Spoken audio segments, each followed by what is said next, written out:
Okay, sound check online. Vice Chair Thompson or Vice Chair Pouncil, are you able to hear us online? I'm not seeing indication of that.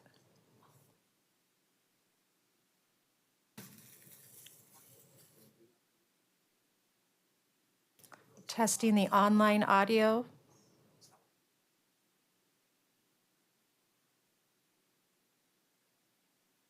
Okay, it appears we're not up and running with audio online yet.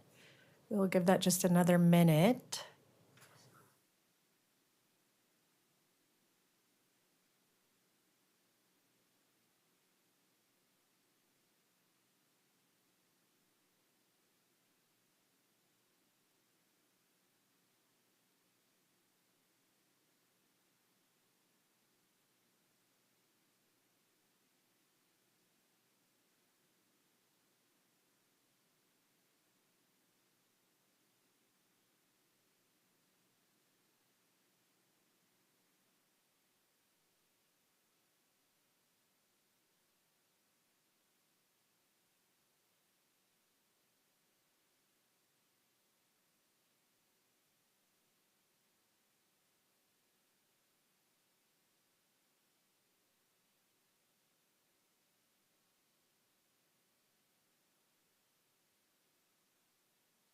Okay, testing the online audio once more. Great, I see Vice Chair Thompson, you're able to hear. Vice Chair Pouncil, you good?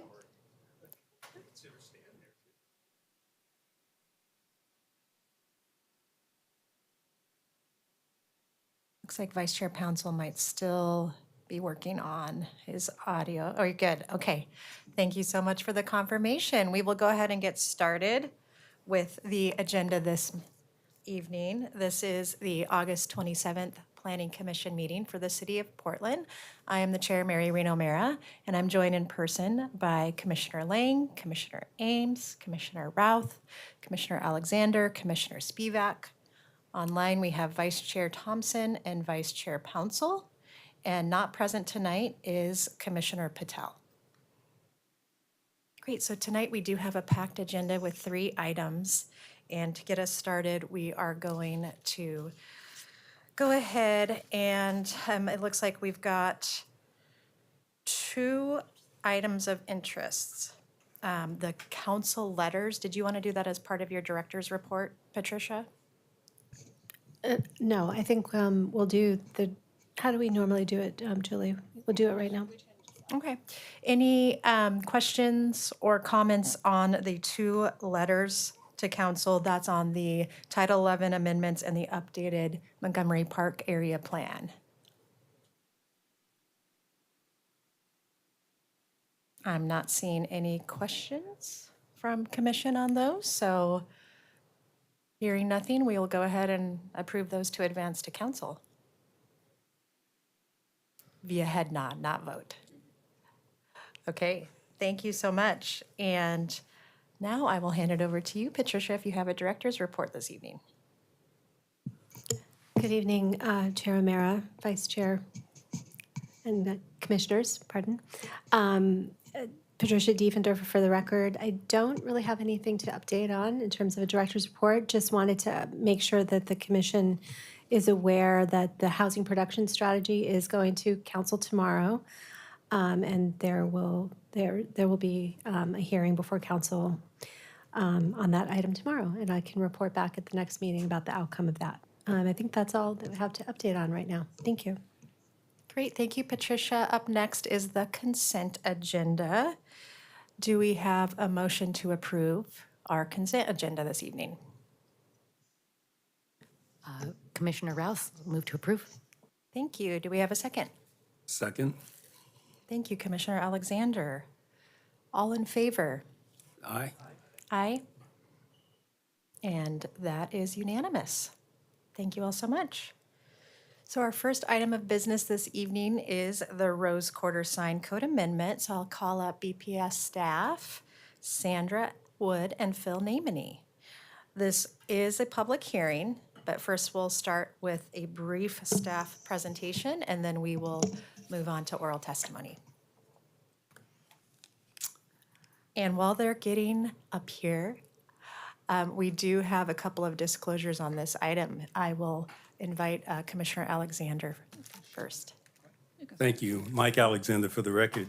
I think many of you know that I sit on the board of the Urbana Vision Trust.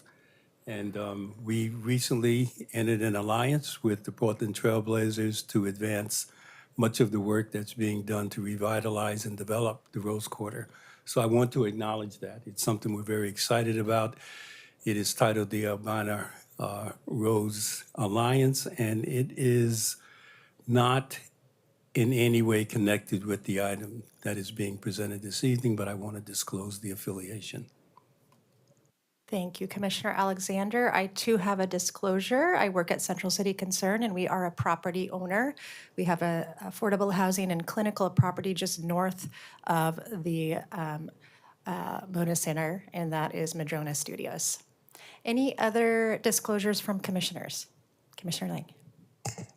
Yeah, Rose Quarter is part of Lloyd, and I sit on the Lloyd Enhanced Service District Executive Board and also on the Go Lloyd Transportation Management Board. Thank you, Commissioner Lang. Any other disclosures? Just checking online. Okay, I think we're ready to hand it over. Great, thank you very much. Good evening, commissioners and the public. My name, for the record, is Sandra Wood. I'm the Co-Development Manager at BPS. And you might be seeing a lot of me tonight because we have 3 projects, all amending various city codes, and I'm the Co-Development Manager, so my staff is here to present for all 3 projects. This project is managed by Phil Namany, so he is the one up with me for this project. And as you, Commissioner O'Mara said, we're holding a hearing on a package of amendment for the Rose Quarter sign projects. And based on the disclosures, obviously there's a lot of activity happening in the Lloyd District and Rose Quarter and all of that, which is really exciting to see for our city. We will get our presentation started here. We have a short presentation. Can you go to the next slide, please? Yep. Yep, we can see it. And this is what we have for our agenda for this agenda topic. Phil and I will give a short presentation and then present some background information, give you some background on what the current sign code is, because you don't get to talk to them about the sign code very much. It's a different title than the zoning code. And then we'll summarize what the proposed code changes are, summarize our public outreach and the timeline for this project, before we move on to public testimony, and then the Planning Commission can have a discussion. So that's what we have planned today. Next, please. Our staff proposal is that the Planning Commission recommend that City Council adopt the proposed draft for this project and amend the land use regulations in the sign code as shown on this list. There are almost all of the amendments that we're proposing for this project are land use regulations in the sign code. The sign code also has non-land use regulations. So the second part of this proposal is something that staff proposes directly to City Council and is outside the purview of the Planning Commission. And it's a minor amendment about the temporary banner registration process. So with that, I'll pass it on to Phil and he'll explain that in more detail. Thanks, Sandra. For the record, Phil Namany, City Portland Bureau of Planning and Sustainability. And why is this not going? There we go. So I want to go ahead and start by providing a little overview of the area and from a geographic term and kind of the context of what's being addressed with these regulations. So the Rose Quarter areas generally consists of the Moda Center, which you'll see there with the red dot. There's also Veterans Memorial Coliseum, kind of to the left of that, an adjacent building with offices and support space, as well as a restaurant. And then there's public plazas, parking garages kind of surrounding the area. And as you can see, it's sort of bounded by Multnomah, Broadway, Weidler, Interstate, and I-5. Although the Veterans Memorial Coliseum is part of the kind of the area, it's for the purposes of these regulations, it is not part of the amendments. This aerial view gives you a little bit of a perspective. This is looking up from looking north, kind of from above the intersection of Multnomah Interstate. You can see what's been commonly known as the Turtle Building, as the Moda Center, which previously was called the Rose Garden. The office building there in the center, and the Veterans Memorial Coliseum there in the upper left. There's also some parking garages underneath some of these buildings, as well as to the north of the Veterans Memorial Coliseum. And you can see I-5 there to the right part of the screen. So the Moda Center, which, as I mentioned, was formerly the Rose Garden, was completed in 1995, at which time a 30-year management agreement was signed between the city and Oregon Arena Corporation, which was the precursor to Rip City Management. As this agreement is nearing its expiration, a 5-year bridge agreement was recently approved by City Council to take us to 2030. As part of these updated agreements, the city will take over public ownership of the Moda Center, as well as purchase some remaining property under the Moda Center that is currently owned by the private entity. In addition, there was a resolution 37663 approved by City Council in June, and that directed the Bureau of Planning and Sustainability to prepare a sign amendment package to provide the flexibility needed to allow the signage required of a 21st century multi-purpose arena. The resolution requested that change be brought to City Council by November 20th. Provide a little more context about the sign regulations. Portland, the sign regulations are under a separate title known as Title 32. And as such, this title addresses all aspects of sign permitting, including the legal, administrative, and enforcement framework.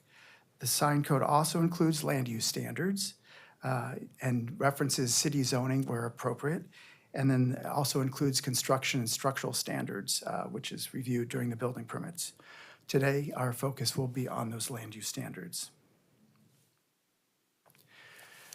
As I mentioned, the sign code does reference our city zoning code, so the sign regulations are based upon what the designation is in the zoning code. And so for the Rose Quarter area, this is located in our central commercial or CX zone. It's also within the Central City Plan District and within our design overlay zone. The CX zone anticipates the downtown block structure and pedestrian orientation and is less relevant on larger sites. So as an example, in the CX zone, the largest sign that can be allowed without an adjustment or modification is 100 square feet. Anything larger does require modification to the code. Just to kind of illustrate, the sign there in that picture that says Moda Center is approximately 1,800 square feet. So it's 18 times the size of what would be allowed under the sign code. And so obviously they went through, as part of their design review, they went through a modification process. And that sign actually exceeds the total sign allowance for this site. Oh, I'm sorry, I need to go back one.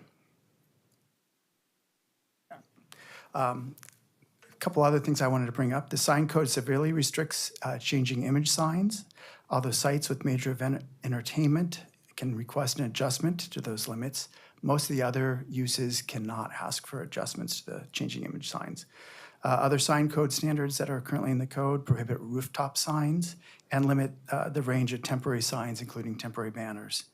And then finally, all in the zoning code, anything with the design overlay does require to review, especially in Central City, requires design review for a sign over 32 square feet. Wanted to kind of show some examples of other cities. There have recently been several ordinances and regulations passed through other cities to increase the flexibility of signage, especially when there's been new arenas put in, but also when certain arenas, such as the Madison Square Garden, have been retrofitted. These often allow greater use of moving or digital signs, as well as allowing the use of the rooftop for sponsorship, and you can kind of see the examples there.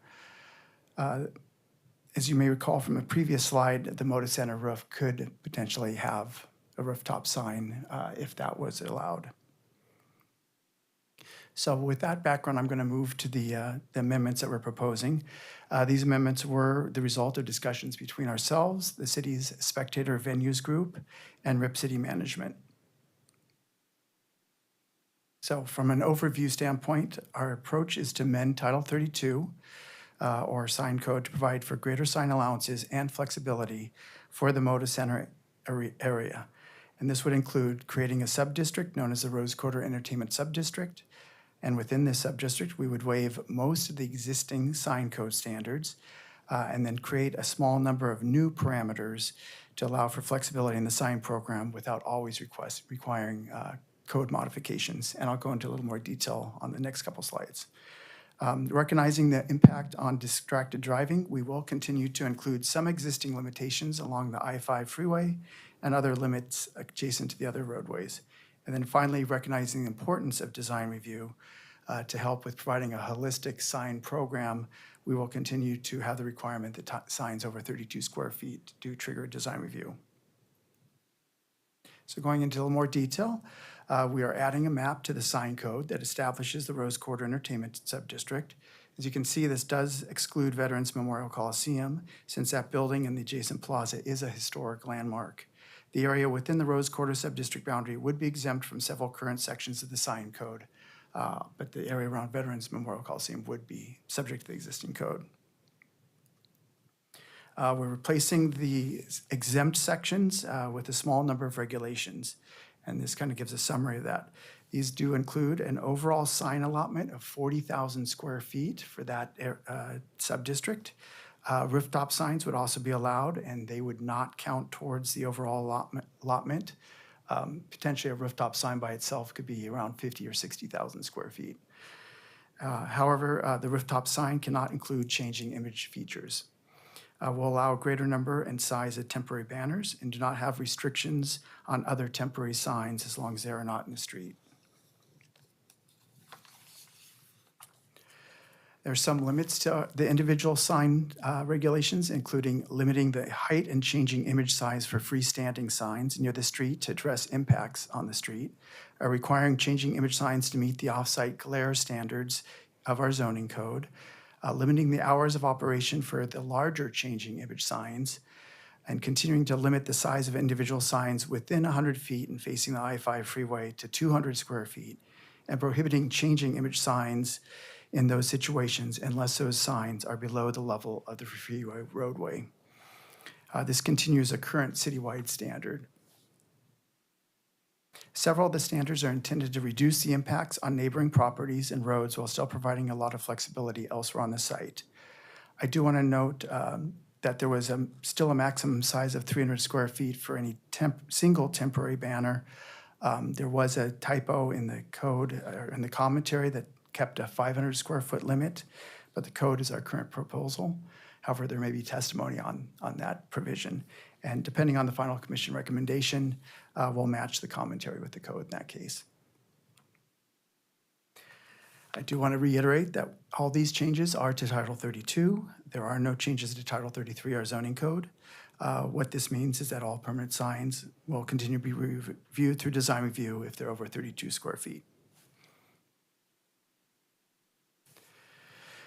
So this project was germinated through discussion between RIP City Management and the city's Spectator Venues program. And I believe, yes, Carl is here from Spectator Venues in case you have any questions specific to that program. BPS later entered these conversations when a code project was identified, and we worked with the sign implementation program at Portland Planning and Development. Public notification of the project was provided through our monthly project list and BPS newsletter. Formal public notice was sent to DLCD and our project list of 300 recipients, including neighborhood and business associations and other interested parties. Despite the short timeline, we also had 30 people who had signed up as individuals on our project notification, so they also got notification of the hearing. And finally, we sent notice to all property owners within 500 feet of the Rose Quarter Subdistrict boundaries. And as of today, we've received 2 pieces of written testimony. This project's on a bit of a accelerated timeline. As you can see, the agreement, the resolution that was passed to direct us to come up with a sign program was passed in June. We are here at a hearing on end of August with a potential work session in September. Our plan is to go to City Council in the fall and have hearings during the fall session and then have an effective date sometime early 2025. So to reiterate, we're asking you to recommend to the City Council that they adopt a proposed draft for the project and amend the sections listed there, 3210, 3232, and 32.34, which are the regulations addressing signs and land use. An additional section is being amended to clarify the process for registering temporary signs, but this is not a land use regulation. And that concludes our presentation. Sandra and I can answer any initial questions you may have. Thank you, Phil. Any initial questions? We will have an opportunity after testimony as well for commissioner questions. Did you have a question now, Commissioner Ames? Is that a better time to ask questions? I think just weigh the lengthiness maybe, since we do have Okay. people waiting to testify. But if it's. Let's move on. Okay, Yeah. okay. Great, so I'm going to invite up the three individuals who have signed up to testify, all in person. We do have room for all three of you to go ahead and come up to the presentation area, and that is Dwayne Hankins, AJ Zahn, and Dan Barrett. So we'll have you provide your testimony in that order. And you will each have 3 minutes to provide your testimony. As you get started, please do state your name for the record. And just a note that the mics can be a little tricky to see the red light. So if you have to try it a couple times, we'll let you know when you're live. But let's go ahead and welcome Dwayne Hankins to get us started on testimony. Thank you. Am I able to share my screen or?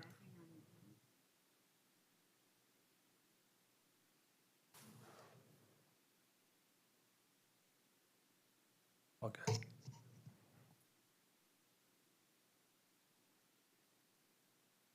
Great. Okay. Well, for the record, Dwayne Hankins, President of Business Operations for the Portland Trailblazers and Rip City Management. Thank you, Chair O'Mara. Thank you, commissioners, for members of the commission here for having us. Really appreciate that. And also want to thank the city staff. They've been very thoughtful and collaborative with our approach here, specifically Carl, Phil, and Ken, but we know that there's a whole team here that's worked through this, so we appreciate it. So as we talk through this, I think this is really a first step toward a revitalized Rose Quarter. We're excited about this. Updating the sign code for the Rose Quarter, it was an important piece of our bridge agreement with the city that you heard about from the city staff that we finalized back in August or in July. It's also a key step toward a fair market long-term public-private partnership to keep the Blazers here in Portland for years to come. The other piece I'd like to address is, as Mr. Alexander said, last month we entered into a partnership with Albina Vision Trust to launch the Albina Rose Alliance. And our partnership with them is really about supporting community-led restorative development to revitalize the neighborhood as a real economic, residential, and cultural heart of Portland. Our reinvestment in the Rose Quarter, it really can be foundational to community-led restorative development efforts that are already underway in Lower Albina and that we're excited to be a part of. And our goal here is really around, building community. So our vision of a renovated Moda Center as the centerpiece for this revitalized district, it creates a place that is flourishing in a Lower Albina neighborhood that you've already hopefully seen the vision for. We're here to enhance the experience of folks coming, so modernized signage will enhance that experience of everyone who comes to the Rose Quarter, extending that energy from inside the arena where we already know that's the case to outside at the surrounding plazas. It's also a public safety benefit to us. So it increases the lighting around the Moda Center, especially before and after events. And then there's more frequent activation and increased foot traffic that will be allowed to happen throughout the Rose Quarter, which increases safety as well. Community events will be a big priority there, especially as we build our partnership in the Albina Rose Alliance. The video and digital signs are going to create opportunities to expand our current community event offerings and activate the plazas on the Moda Center 365 days a year. Arenas in similar cities have hosted everything from outdoor movie nights to markets and fairs, to yoga and fitness classes. So those are the types of things you'd imagine having there at the Moda Center as well. But most importantly, I think it has to be authentic to Oregon. I mean, people feel at home at the Moda Center. It's a familiar and welcoming place. When we talk to our fans about the Moda Center, they love that the Moda Center inside feels like it belongs in Portland. It doesn't seem like any other building that's already, in another market that has a sports arena. And we would want the same thing for the outside of the building as well. Generations of Oregon families have made memories in the Rose Quarter. That's your signal that your 3 minutes are up. Okay. I thought I got a soundtrack. That would have been great. I don't know if we Very always dramatic. get the sound effects. But I'll yield my time, obviously, to the next person. But thank you. Thank you so much for your testimony. Next in order, we have AJ Zahn. I think I'm actually going to speak Oh, okay. before, if that's okay, so we can follow the presentation. Hi, everyone. Thank you for allowing me the opportunity to speak before you today. My name is Dan Barrett. I'm an advisor to the Trailblazers. Have been working with them for a couple years now. I'm with CAA Icon. I'm a president of the Strategic Advisory Group within CAA Icon. We're part of Creative Artists Agency, which is a worldwide firm. Been in the sports and entertainment business for over 30 years and involved in a lot of projects that have included stadium and arena redevelopment and revitalization projects. I have a unique background in that I represent typically cities, counties, and states in these types of discussions, and also teams, so I understand the perspectives of both. We've been involved in some of the most successful planning, redevelopment and revitalization projects in North America, including Petco Park in San Diego, Golden One Center in Sacramento, Fiserv Forum in Milwaukee. All of these projects are intended to create a sense of place and a destination for the community to gather. These projects also provide a secure environment, and one of the key elements of these projects is the signage area, the illumination, the activity and foot traffic that happens around those facilities. Signage is what we're talking about today, digital signage and programs. And so often when people hear about digital signage, they think about Times Square, they think about Las Vegas, and I think we lost a slide. I think we lost our presentation's not up. Oh, it's not. There we go. So we think about those places, and we're not talking about those places. We are talking about a more tasteful, conservative approach, similar to what some other communities, like next slide, please, like Seattle and Sacramento have undertaken. In particular, you can see it's a tasteful, relatively conservative approach to signage and illuminating an area. Sacramento in particular is a good case study for achieving city goals. In the case of the city of Sacramento, they had a facility that was out in a suburban location and a downtown that had no life. You basically, after 5 o'clock in the evening, it was nothing happening there. So they wanted to move the arena there to replace a downtown plaza, a shopping mall. There was a real goal there to activate the area. That the signage program was a key element of that. In addition, if you look at the next examples here, you can see Indianapolis and Cleveland is really what the Trailblazers are trying to accomplish in terms of a renovation versus a new building. Those renovations occurred in both those communities, also included significant signage, temporary as well as permanent and digital signage, to activate the area, to provide security around it. We think this is a major element of what could be the start of a revitalization and redevelopment of the Rose Quarter and that area. And then finally, you can see on the next slide here, the roof signage that we're talking about is done in a conservative way, and that's what would be proposed here as well. And happy to answer any questions that you might have. Thank you. And Thank for you the so music. much. On to AJ. Great. Good evening. My name is AJ Zahn. I'm the Senior Vice President of Operations and GM of the Rose Quarter with the Portland Trail Blazers and Rip City Management. Myself and my team are responsible for the day-to-day operations of the Rose Quarter campus, including but not limited to security, guest services, event management, booking, and housekeeping. As we look at the next couple of slides, we're going to take a look at current state versus future state. And I'd like to highlight in these slides that city staff have crafted code updates in collaboration with RCM to help ensure video boards and digital signs will have inward-facing orientation, which will activate and light the plazas outside of Moda Center, but not the wider surrounding area, and will be subject to hours of operation. In this north entry view, the signage is assisting guests find the entryway, which is essentially not visible in the current state. You may not even realize that that is actually a gate entry in that current state. This will increase the experience for our guests massively. It also speaks to building the community excitement as folks are walking from where they parked into the campus. In the next slide, this is our main corridor that runs through campus.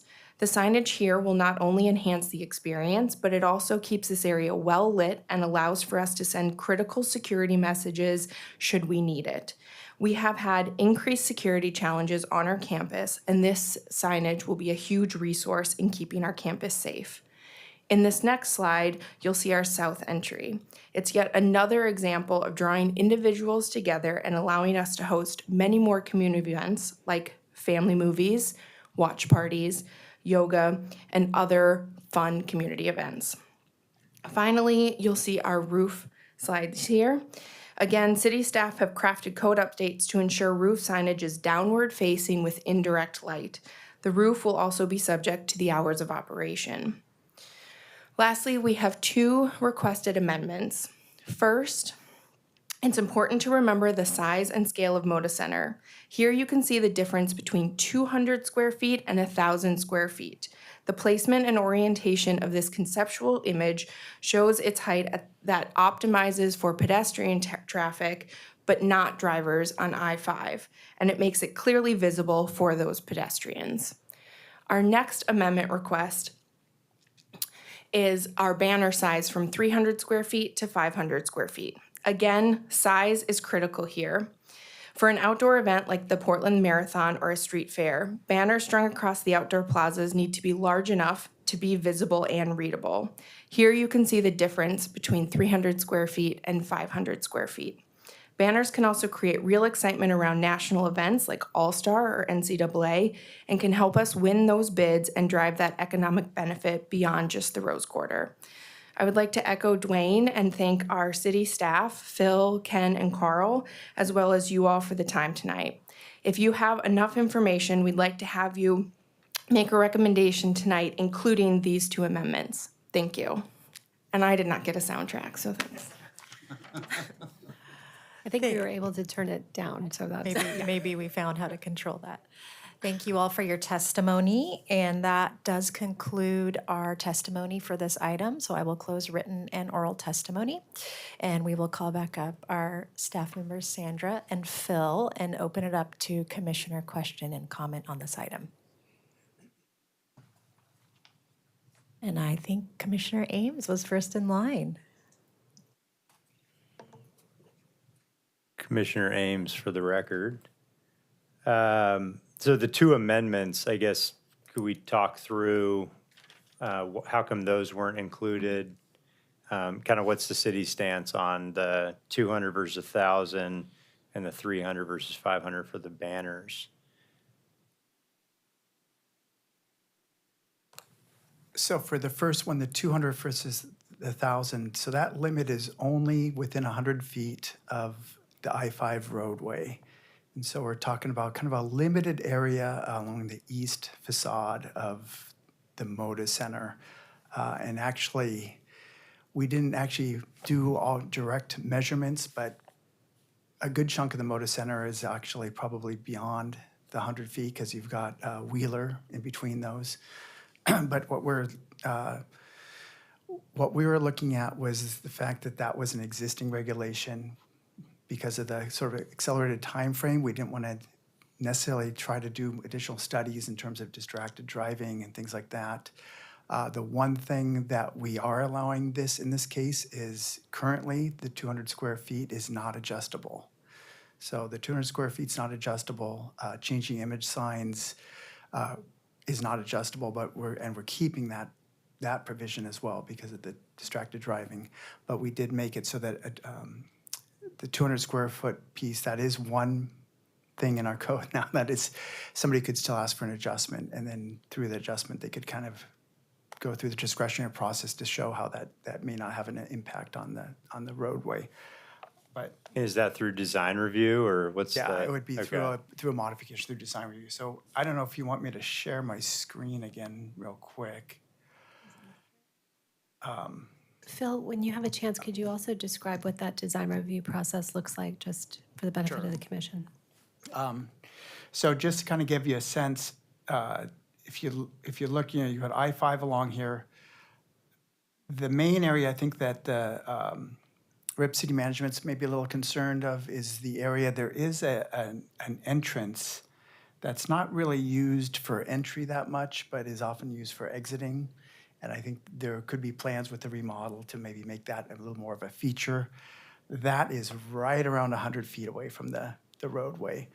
And then some of the area along the, where the Moda Center transitions to the parking garage, where Wheeler starts to turn, there's also an on-ramp there, and so the I-5 right-of-way may be within 100 feet. But as far as other areas like the current Moda sign that's facing south, that's well over 100 feet away. So we saw this as kind of a limited area where that restriction applied. Most other areas on the site have no limits except freestanding signs have some height limits and then have some limits on the changing image signs along the roads. So that was why we kind of held firm on that. It's one of the few regulations that are still in the code for this area. And then to get at Patricia's piece about design review, generally design review for signs is a type 2 review, so it's a staff level review. It could be appealed to Design Commission, but it's essentially done at the staff level. And so it takes about 8 to 12 weeks to go through that process. And that may enable them to do what they want to do that currently isn't allowable in the code. Correct, yeah, by basically just having it as a standard, but not saying that adjustments are prohibited, they can go through, and through design review, oftentimes you go through what's known as a modification. You can modify a standard as part of that design review. And I think what we learned during this process is that Rose City Management doesn't have a specific sign program that they're proposing at this time. They have some concepts of where they want to go. And so in looking at those concepts and looking at our rules, we're basically, like Phil mentioned in his presentation, exempting them from the current sign code that's really designed for downtown Portland blocks, and saying you're exempt from all of that, but here are a few standards to apply to kind of set those parameters. And this is one of those parameters that we thought, kind of concerned about the traffic along I-5 and the moving image signs in particular that are facing that. Okay. What about the banners? That was more a case of just kind of looking at kind of what typical banners were available. I was thinking more along the lines of the kind of the long vertical things that you hang down, and basically a 10 by 30 would be 300 square feet. What this does, it doesn't prohibit them. It's basically if it's over that 300 square feet, then it's got to be reviewed similar to a permanent sign. So that could trigger a design review for a larger banner.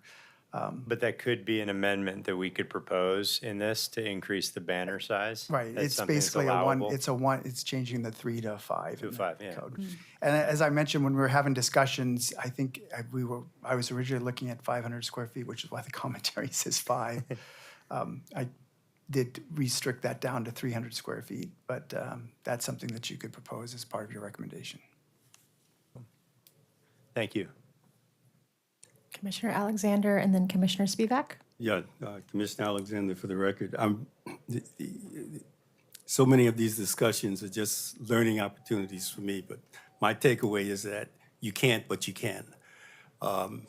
You know, in terms of where things are right now, once we have a clearer defined strategy on size and application, I mean, it can be brought back, so it's not an impermeable barrier at this point. Correct. If I'm hearing that correctly. Not brought back to the commission.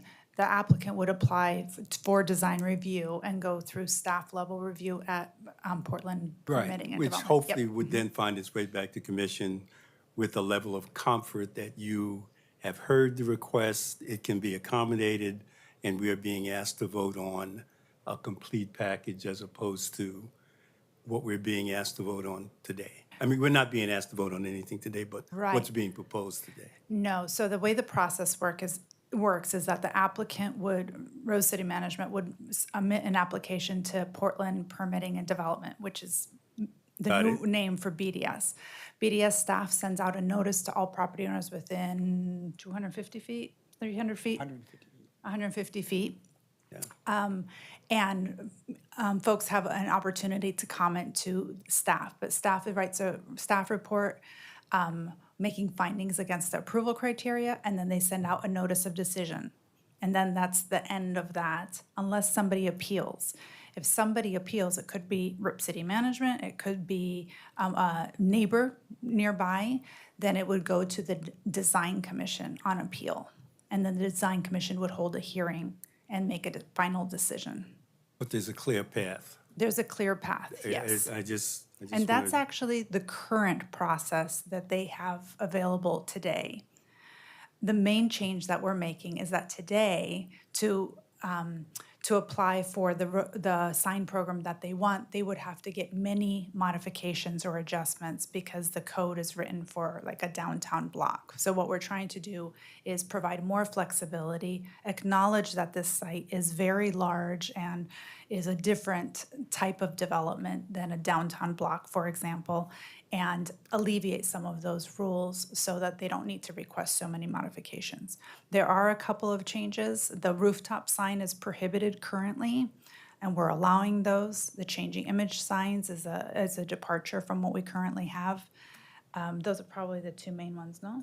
Yeah, and the fact that you're prohibited from going over 200 square feet if you're close to the I-5. And So you can that's- request an that can be- adjustment to That's that. one place you can ask for modification. So, and keep in mind, as part of the agreements that have been worked out between Spectator Venues and Rip City Management, there's going to be an ongoing potential renovation and so on of the entire arena and potentially the grounds as well. It's quite possible that this sign program will get then, or any future sign program will also get integrated into that review of the overall renovation of the arena.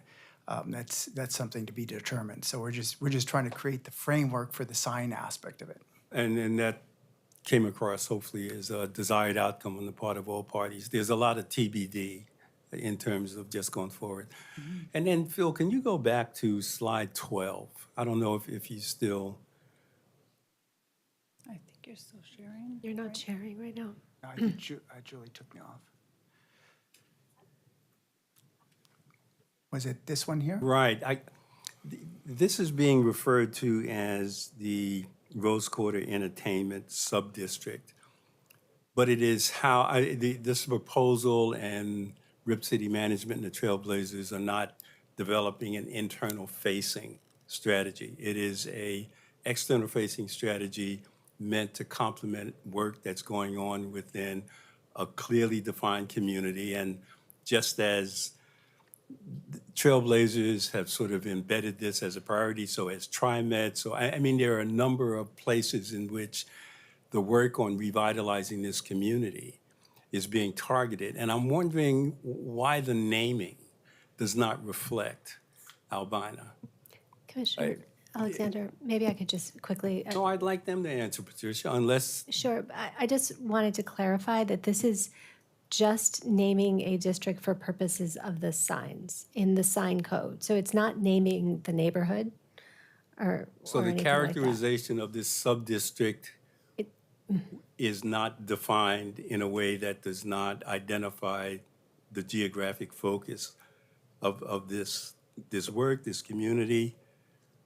I don't believe so. What this boundary is simply trying to do is say, in the area that's defined in this boundary, these are the different sign regulations that apply. That's merely it, establishing boundaries for purposes of knowing precisely where these sign regulations apply. Okay, and I appreciate that, but so I would ask, would the identification of it as being targeted to Albina be a restriction to this work in any way?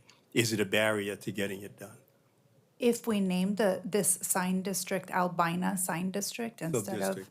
a sub-district Yeah. instead of the Rose Quarter, I don't think so, but isn't Albina much larger geography It is, than that's this? why I wanted to go back to Yeah. see if we were constrained by the borders here or if this is just a focal point of a larger development effort. I think it's a sub-area of a larger, right? Albina being larger, and this is a sub-area for these special rules and only special rules for the sign code.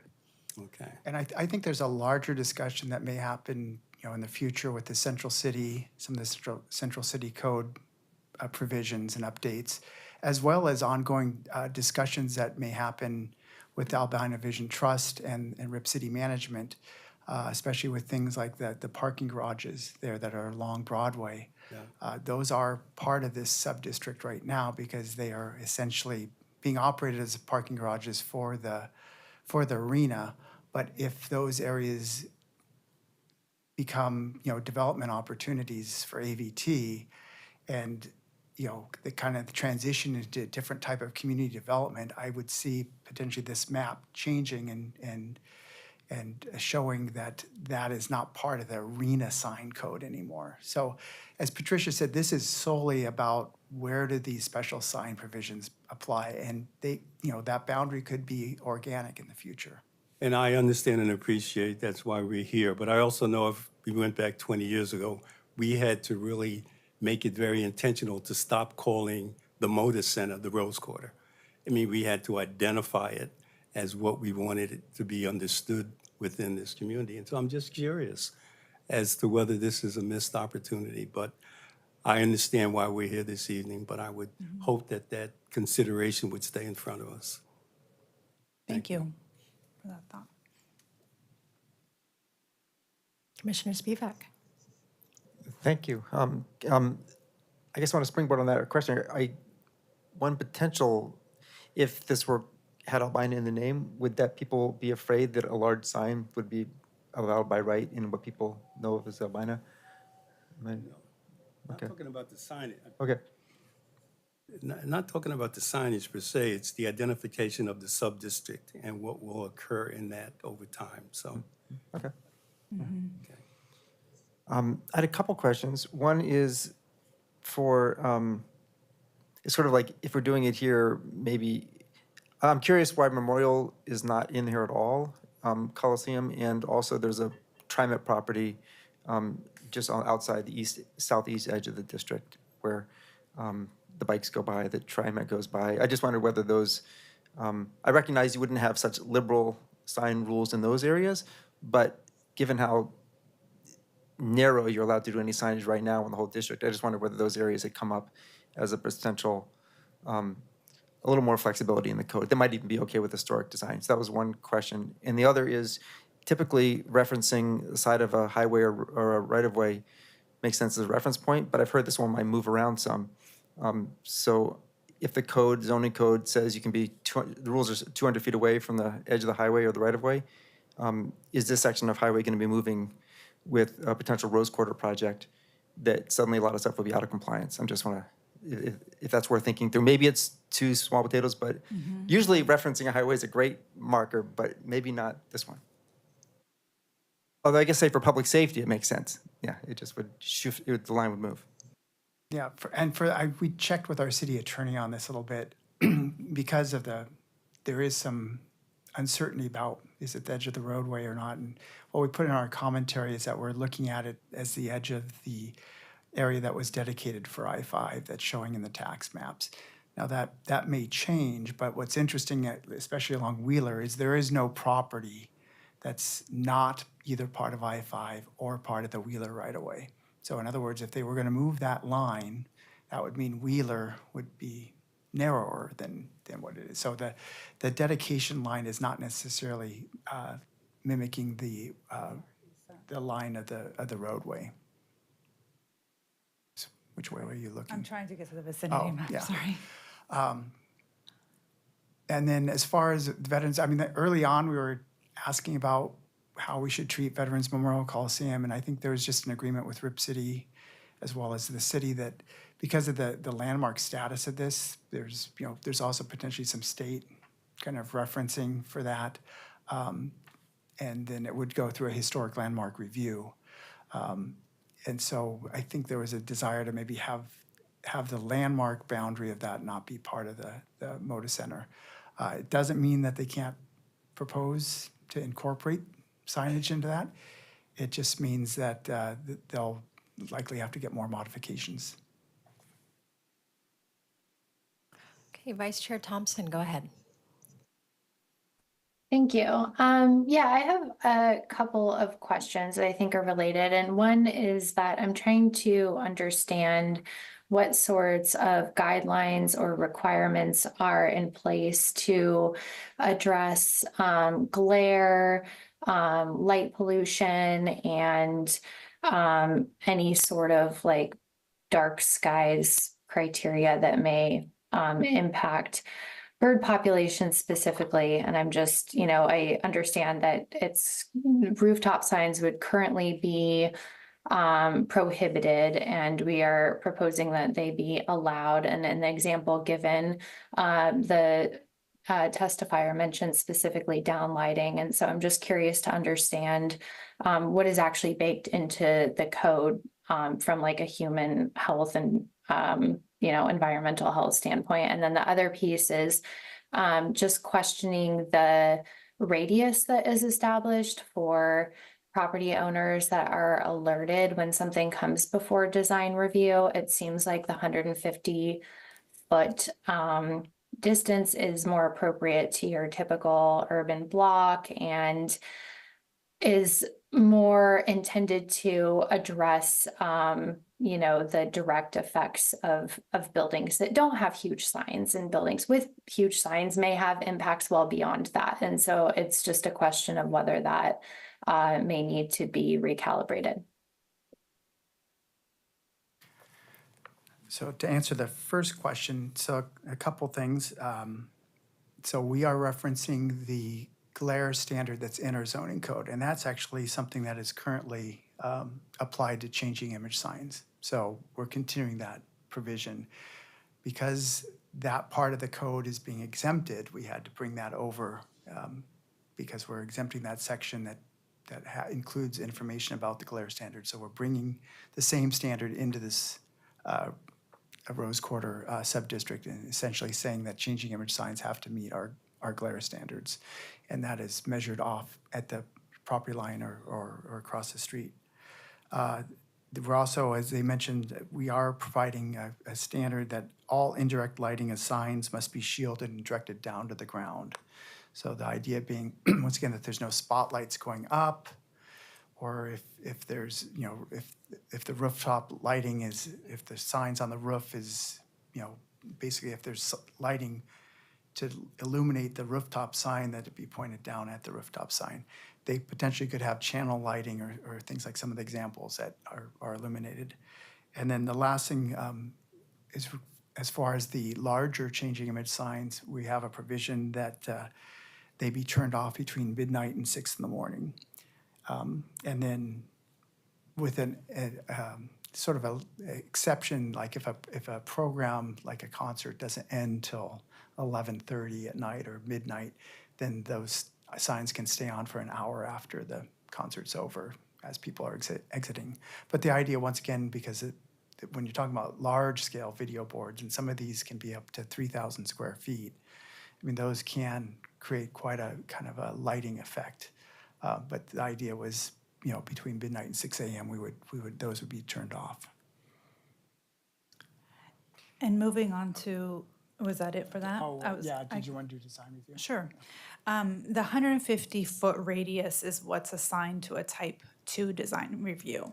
So in the city code for land use reviews, way back when, we had type 1, 2, and 3.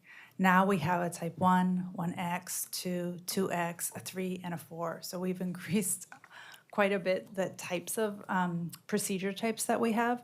So one way to increase that radius is to increase the procedure type, but switching from a type 2 review for a sign in this district to a type 3 would mean switching it from a staff level review to a public hearing before the design commission, which is probably overkill, I would say. And what we've discussed is keeping this as a type 2 for this sub-district. I wouldn't, I guess I would caution us to start changing the type 2 reviews to increase the radius from 150 to something else for the sub-district, because it's just another variation on the theme of how many different type of procedures we have. And interestingly enough, we have a comp plan policy that says we should limit the number of type of procedure types. I think it's policy 10.4. Remember, my favorite chapter, my favorite policies. Okay, thank you for that explanation. Just one follow-up question. Why are the glare criteria only applied to changing signs? And can you help differentiate signs that are changing versus static? And are there any regulations for large statically lit signs? And once again, this was to try to not create new sets of standards. The current sign code does not have any standards for glare except for changing image signs. So the idea was to just keep that provision for changing image signs and not necessarily add it for other signs. So for example, that 1,800 square foot MODA sign that got approved 10 years ago, there was no regulation that said that sign had to meet our glare standards.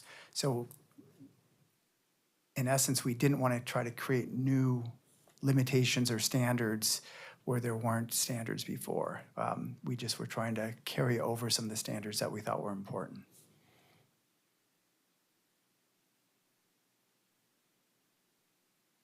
Commissioner Lane, go ahead. Thank you. Wade Lang for the record. Couple different questions.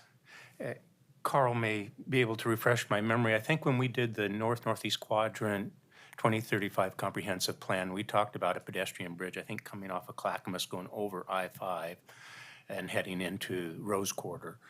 And the slide shown by Blazer Management showed that east entry maybe growing and maybe that was speculative until, a design is actually put together, but I can obviously see where there's a need for more exposure on that east side where a lot of pedestrian traffic comes from, but has to circle around, and that east entry is really kind of dark and hard to find, so I can understand that. I don't know what that would look like, and maybe going through the design review during a design process might be the better way to accomplish that. But just a thought there, if that bridge ever happens, there's going to be a lot more traffic coming through there.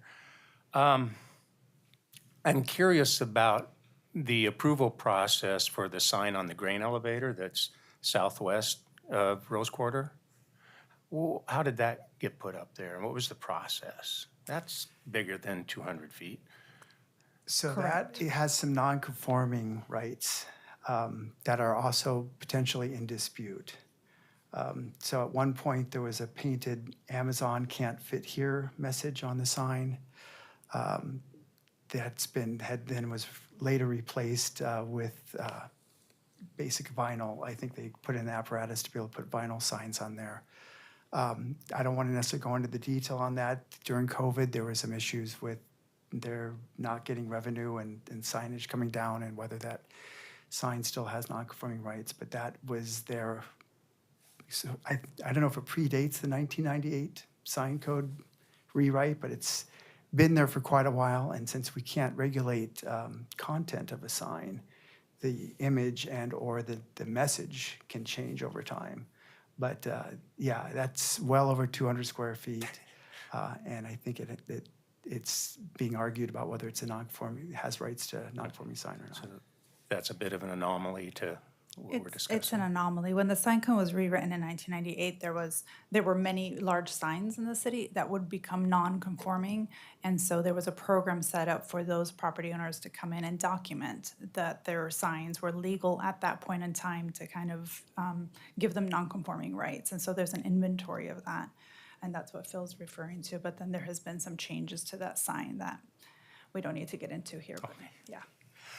Final one, and you can tell me this is none of my business, but is there additional revenue to be gained by increasing the signage and the size of the signage? So, and Carl may have more to say, although I don't know if we need to bring him up on that. But obviously, some of the benefit, especially with changing image signs and digital signs, is that the content can change, and you can go from showing a sign that talks about welcome Blazer fans to a sign that says buy the newest Nike shoe, and it's something that can revolve. And so I think that the Rip City management does have an interest, and the city may actually be able to benefit a little bit from being able to get income from some of these signs that maybe are advertising outside businesses. I don't know, is that on? Oh, hello. Carl Isle, City of Portland Spectator Venues Program Manager. There's absolutely revenue to be gained through signage opportunities. Through the arrangements in the arena operating lease that City Council has just approved, those revenues do not flow directly to the city. They will actually flow to the operators, so they will help in the sort of overall operating costs of the campus and the arenas, which is an important factor because they're very expensive to operate and there's a lot of reinvestment necessary. So I think the revenue component was certainly an important part of why this was included as a key term in the bridge agreement. Commissioner Spivak. Thanks for this follow-up. I'm looking at the map up here, and can you do under this code, someone could do a moving image sign, if I read it correctly, of unlimited size if it's attached to the building, and it's 100 feet away from the highway? Correct, yeah. Okay, so what's going through my head is that, I appreciate the protection of the safety issues, but I'm looking at the map, and it looks like there's a part of the building, if you're going south on I-5, it looks like there's a big chunk of the Moda Center that's a little over 100 feet away from the highway that, if I'm reading this right, could be a massive video sign. I just wanted to check to see if I'm correct on that. Yeah, I mean, the 100 feet was, once again, we were using the existing regulations. It's kind of our guide because we didn't have the opportunity to do additional studies on that. And then also within 100 feet of, or excuse me, within 50 feet of a roadway, other roadway, if it's a freestanding sign, there's some limits to the size of the changing image sign. And the idea between that is to potentially maintain the existing changing image signs that we have that announce future events. But I appreciate that. I guess I'm wondering, are there safety concerns of having, if someone's coming south on I-5 before midnight and there's a massive video sign on the side of the highway attached to the building, which is what would be allowed under this code?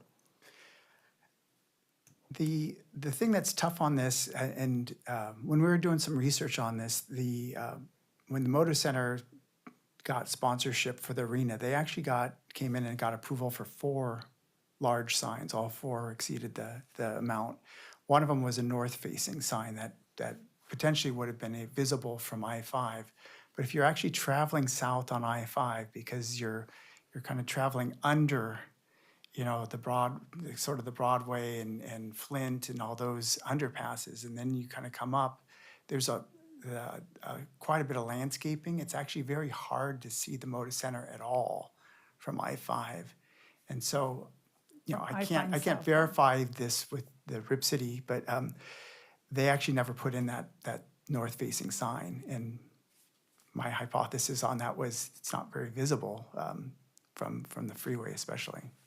So once again, landscaping can change, trees can get cut down, but as of right now, it's not a large potential for distraction. If there is a changing image sign, the question that comes up too is, at what point does the state rules for off-premise billboards come into play? I'm not 100% sure how that works when it's actually attached to building versus a detached, but they have different kind of regulations and different standards. And so if it's a digital sign and it's under their purview, they actually limit how often it can change. And there's a requirement for people to get those registered with the state. Chair O'Meara, for the record, could you please clarify the hours of operation? I thought I heard during an event, it is actually allowed, the signs would be allowed to stay on until midnight or maybe an hour later if an event gets out. I thought I recalled a 10 p.m. cutoff. Is that for evenings when there are no events? So we put in hours of that the signs, the larger signs, if they're over 100 square feet, they have to be off between midnight and 6 a.m. So that's what we ended up putting in the code, with an exception that if an event ends, say sometime between 11 and 12 midnight, they can keep the sign on for an hour after the end of the event. So part of the issue was originally we were looking at ideas of trying to figure out what scheduled events meant. And of course, as they were mentioning, scheduled events could be anything from movie nights to a swap meet to yoga. And so we went ahead and went with just an hours of operation that limits when those larger signs are on. Thank you. And what would be the process if, if this is approved and someone takes issue, like just average day person takes issue with something that's on the sign or the hours, would they contact management of the MODA Center, or would there be a process whereby they could express concern through the city? Just curious, what does that look like? I think it could look both ways. I mean, it would be a code of compliance case, and we'll talk about that with the odor code later today. So it'll be like a code compliance case, but they could certainly, contact Rip City Management or the management operations. AJ, I guess they would call AJ too, and hopefully resolve it amongst themselves. Okay, thank you. Any additional questions from commissioners? Go ahead, Commissioner Lang. Sorry, just a clarification on the temporary banner. It's for 180 days. Could you have a banner up for 180 days, take it down for one, and put it back up for another 180 days? Let me take a look here and see how it says. I think, I don't know if it's a period of 180 days. It may be 180 days in a calendar year. I don't know if they take it down one day and put it up another. Yeah. I read it as just 180 days. We can find that out for you and bring it back at the work session for sure. And I see that Vice Chair Pouncil has his hand up. Go ahead.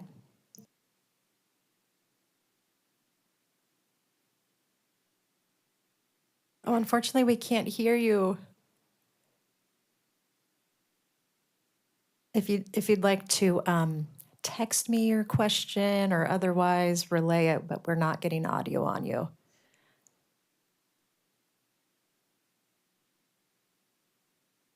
Okay, so while Vice Chair Pouncil is potentially texting in his question, wanting to get a sense of whether or not Commission feels ready to advance for recommendation and vote on this item tonight, or if there are remaining questions, if there are potential amendments. So if we could just do a quick, just round robin in terms of readiness to vote or not on this item tonight, and that will give me a sense of where we are with agenda. Starting with Commissioner Lang. Yeah, I think I'm comfortable moving forward. Commissioner Ames? Yeah, I think that the only amendment I think we would even be able to entertain, from what I understand, is the 500 versus 300 for the banners. I mean, my personal opinion is that we should do whatever it takes to enable a world-class facility in that area, because I think the organization's extremely important to our city and just a big driver to the economy. So, yeah, I would definitely move forward today. Commissioner Alexander. Yeah, I'm comfortable, subject to the ability to bring the recommendations forward that we've heard from Rip City Management as a part of the ongoing implementation project. I would be fine with that. Okay, Commissioner Spivak? I'm on the fence just because I probably could, I would be interested in hearing Peabod's perspective going south and north on I-5 if you had a massive video on the side of the building that's outside the 800 square foot, outside the 100-foot distance. It seems like staff's gone too long. I don't think that's proposed from the from potential applicants, but I feel like staff's done a lot of work to provide safety, and that seems like it might be a loophole. And I think I go south on I-5 enough. I think I take Phil's perspective. I think that may be right. You can't see it that well. They would have put it before. Going north, I know. I haven't thought it through. But I would not want to create a by right. Well, there's a design review. Is there a design review on this stuff? Design review. Okay, that would make me a little more comfortable. I guess that seems like a potential loophole. That's only that there could be a massive, unlimited in size, video billboard attached to the side of the building, visible, even though it's over 100 feet from either I-5 North or I-5 South. So I don't feel like that's closed, except for through the potential design review process. If staff feels like it is, then let me know. But if that's the sort of thing that takes follow-up, then I guess I would like to hear that. Unless we're on a deadline, I don't know. And we could definitely discuss it next time. One clarification, Phil, it's not unlimited. There's a 40,000 square foot maximum for all the signage on the site, except the rooftop sign doesn't count towards that. Does that help, Commissioner Spivak?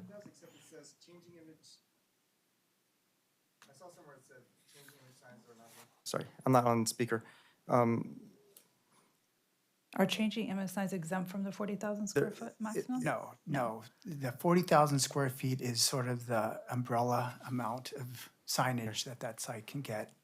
Changing image features are a feature to a sign, but they're counted towards the overall amount. The only thing that's not counted would be the rooftop sign and temporary signs if they meet the temporary provision. Well, maybe someone can speak to the timeline. I mean, an acre is huge. I guess I wasn't thinking that huge. The 40,000 square feet being about an acre. Yeah, I mean, and I didn't get into the detail. There's a lot of detail to the sign code and to how signs are measured. And that was part of the conversations we were having with Rip City Management, because if a sign is back to back, like a freestanding sign is back to back, it's counted one time. If freestanding sign's angled, it's counted 2 times. If a sign has 4 faces, then it's counted, multiple ways. And so this was just something to have sort of an upper threshold, so that as they go through and they propose their sign program, they can, it's being reviewed, and as long as they're staying within that, it allows for the more flexible options for different types of signs. Well, I'll defer to my fellow members of whether this is a big enough issue to bring back. It's not a deal killer for me, but it's sort of hanging on design review to catch a situation where such a sign is proposed, which I think I could live with. Thank you. I did receive the question from Vice Chair Pouncil, so before I continue the round robin, I wanted to convey, and he is looking for clarification on the expiration date, and I believe he means the bridge agreement. He's wondering if the ownership will eventually fall under the city of Portland. Carl, you want to take that one? Sure, yeah, I can respond to that. Thanks for the question. So the new bridge agreement takes the arena ground lease out to 2030, October of 2030, with an additional 5-year option at the team's discretion. The bridge agreement also does transfer ownership of the Moda Center Arena to the city. Previously, the city had owned most of the land under the building, but not the arena itself. And so that transaction will be completed actually in the next few months as the agreement is implemented. So yes, the city will have full ownership of all of the land and both arenas moving forward. Okay, are you able to hear me okay now? Yes, we are. Oh, great, awesome. Okay, Great. That's where I was just wanting to get clarification. So any decisions around the signage then would basically be within in the city. It wouldn't, this code change wouldn't necessarily go to another owner of the Motor Center. It would be the city's Well, property. so that's an astute, I think, line of questions. The operating lease is transferable. So if the team were to be sold by the current ownership to a new, ownership of the franchise, the existing agreement would be transferred as well and be enforceable. So, if current ownership were to sell the team, and I'm not 100% sure this is your question, but if they were to sell the team, during the term of the agreement, that agreement would continue in effect with the new ownership. The city owns the building. However, through the arena operating lease, we have transferred over full authority and responsibility to the operators, right? So we have some control still about capital projects and investments and various things related to the building, but we are not operating the building, and we will not be proposing the signage program or really denying any signage requests, other than things where we might have a structural concern about the way that a sign might be attached to the building, where we would actually have some leverage there to say, we're not sure about that. But essentially, it's the operators who will control the signage program going forward, and that right is transferable to a future owner of the team. And these rules that we're crafting here would apply regardless of who owns the property. Thank you for the clarification. Okay, so continuing the temperature check on making a recommendation on this tonight, Commissioner Routh, are you, you may have stepped out when we were kind of doing our go-round, but trying to get a temperature check on whether there are still a number of remaining questions or if Commission feels ready to advance this for recommendation this evening. It sounds like, thank you for that question. It sounds like the extant questions that I heard is one around 180 days plus 180. And we had a similar, I remember we had a similar issue related to the shelter to housing continuum project a couple of years ago around, so I don't know if we want to make sure that there's a code agreement just to ensure that. I think that's a great question. Another question, and forgive me if I'm repeating, I'm so sorry. I obviously stepped out at the wrong moment. Around naming and whether it is like Albina : Rose Quarter subdistrict or something similar, just to make sure, it's taken a lot to get to a point of recognition. That's what I'm hearing from you, Commissioner Alexander. So, how do we ensure that there is cohesion among the entire district, and that the sub-district does not, that we do not mislay the work that has already been done? Does that sound right? And then I just heard from Commissioner Spivak just the question around, like, it's an acre. That's a lot. So those are, but if there's comfort around or willingness to workshop in this moment, like, I'd be comfortable with a recommendation. How's that for a non-answer? Thank you. Vice Chair Thompson and then Vice Chair Pouncil.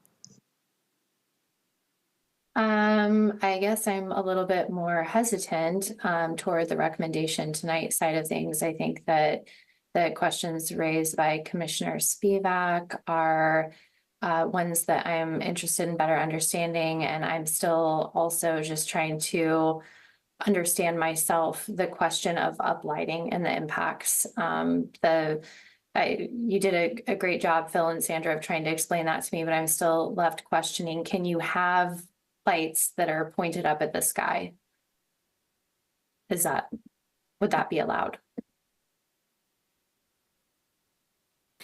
So if it's indirect lighting of the sign, so lighting that is shining onto something to illuminate that image or that message, that lighting has to project downward.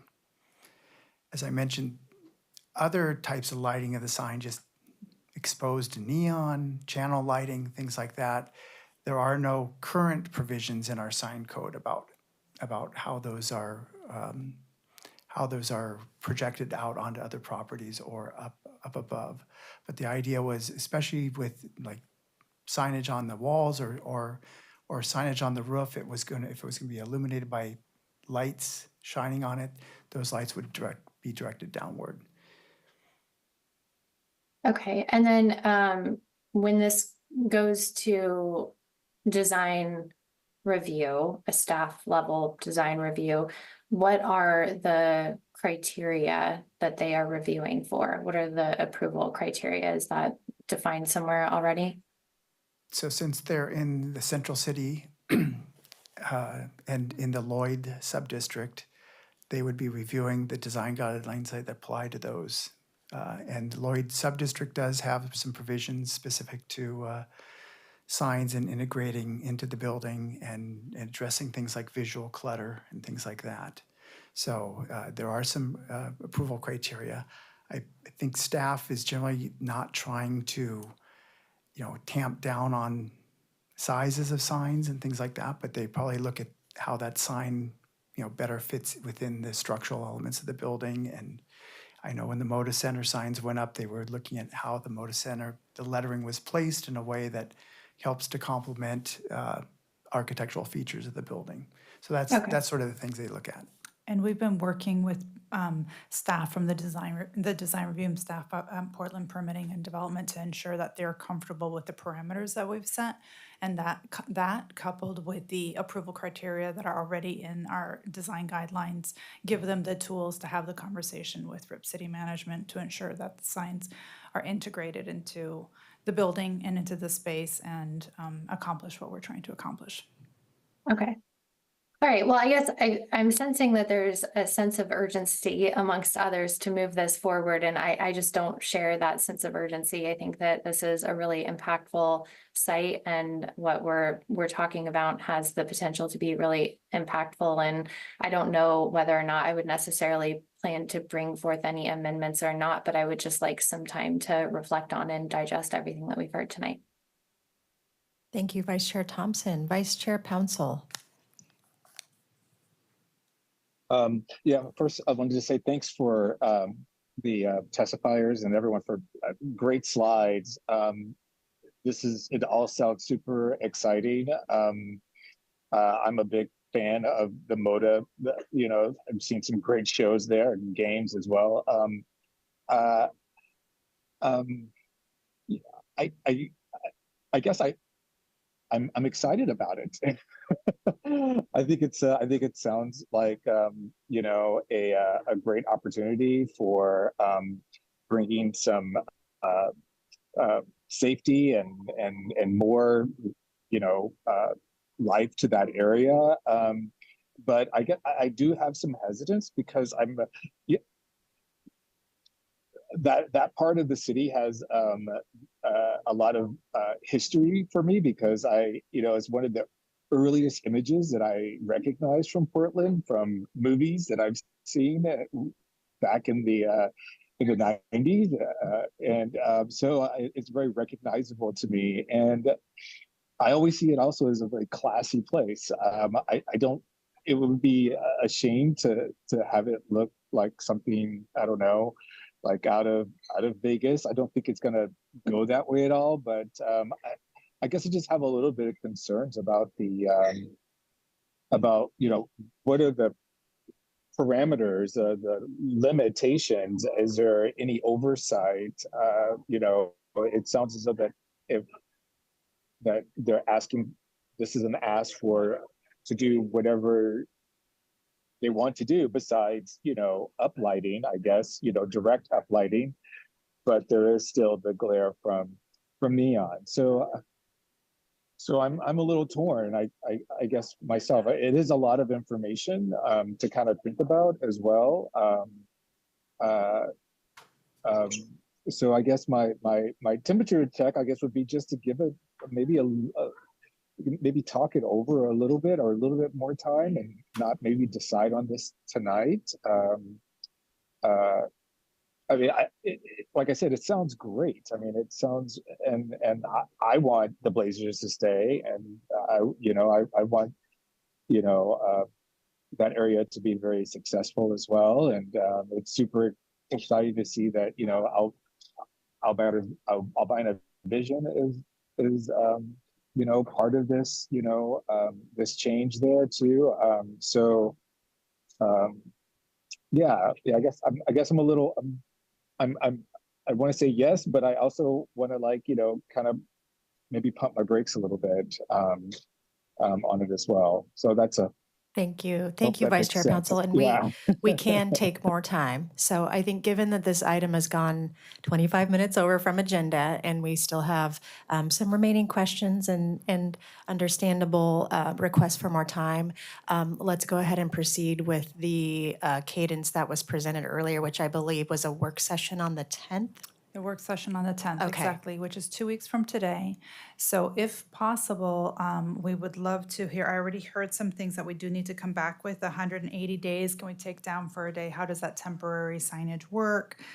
Maybe get some more information, maybe even images. Maybe we'll drive down. You'll drive and I'll take a video or something going south on I-5, going north on I-5, so we all have a better image of what that west, that side of the Rose Quarter looks like. So if you're driving around or biking around, take a look yourselves so you can think about that. The design review criteria, Commissioner Thompson, we can definitely pull those out and provide that in a memo. If you have any other, and potentially the write-up for the banner, the temporary banner going from 300 to 500 feet is what I heard Commissioner Ames saying that he would possibly want to propose. So we could write that up. If you have any other thoughts or any other questions, if you could get those to Phil and me and Julie, maybe by Friday if possible, given that Monday is a holiday. Maybe Tuesday the latest, so that we can write everything up and have it to you by the end of next week, the 6th, so that you can review that information before the meeting on the 10th. Great, thank you. Commissioners, Chair O'Meara, before we close the public hearing, I thought it might be a good opportunity to hear a little bit more information from the Rip City management representatives about in particular, about the signs that may or may not be visible from the freeway, the I-5 freeway. So I was hoping we can give them a minute just to speak to that issue. So we did decide not to vote tonight. I think you stepped out, so just making sure you were tracking that. We are going to continue to the work session. Right, but today is the day that we would likely close the public hearing, the written. Yes. Okay. So if that's the staff request, I will reopen the public testimony to invite up one more testifier. And then we will close the testimony after we receive. Thank you. Please state your name for the record, and you'll have 3 minutes to testify. Good evening. My name is Dana Kraftcheck. I'm a land use attorney at Stoll Reeves here on behalf of Rip City. I'm just talking about the I-5 visibility issue. ODOT's regulations apply separately from what the city's regulations are. So regardless of what's in the city's code, we 100% have to comply with state law. State law would say if that video board were visible from the freeway, the state's regulations would apply, and it is in our interest to avoid having those regulations apply to the video board because the kind of dynamic signage that we want would not be permitted by ODOT. So we have not done a visibility study at this point, but that would 100% be a part of what the signage design would be. Okay, thank you. And with that, I will be reclosing the public oral and written testimony on this item. And we will continue at the September 10th work session, but I think Commissioner Routh may have one more question. No, just a very comment? brief comment. Okay. I know that we spend, and also thanks to everyone who made this possible. This is I've learned a lot. And I know that we end up talking about unintended consequences. I think that we focus on that and mitigation. But I just want to share, like, as soon as you said that we could watch movies in the plaza, like, I got really excited. So just wanted to share that. It's also an exciting project. Thank you to everyone for the staff presentation, and to those of you that provided testimony. We will continue the item as a work session on September 10th. And with that, we will move on to our next item on the agenda. I know that Sandra and Phil are staying up here to present the next item, which is the Housing Compliance Code update, or project, rather. And so we'll hand it over. This will also be a hearing. So actually, before I hand it over, let me go ahead and ask if there are any disclosures from commissioners on this agenda item. Okay, not seeing indication of any. I'll go ahead and hand it back over to you, Sandra. Great. Good evening, Commissioners. For those of us who are just joining online, my name is Sandra Wood. I'm the Code Development Manager at the Bureau of Planning of Sustainability. And with me is Phil Naimany, who's the project manager again for this next project, which is called the Housing Adjustment Compliance Project. And we're holding a hearing on this project. In this case, we are amending Title 33, the zoning code. And we have a little agenda we want to share. We'll get our PowerPoint up and going here.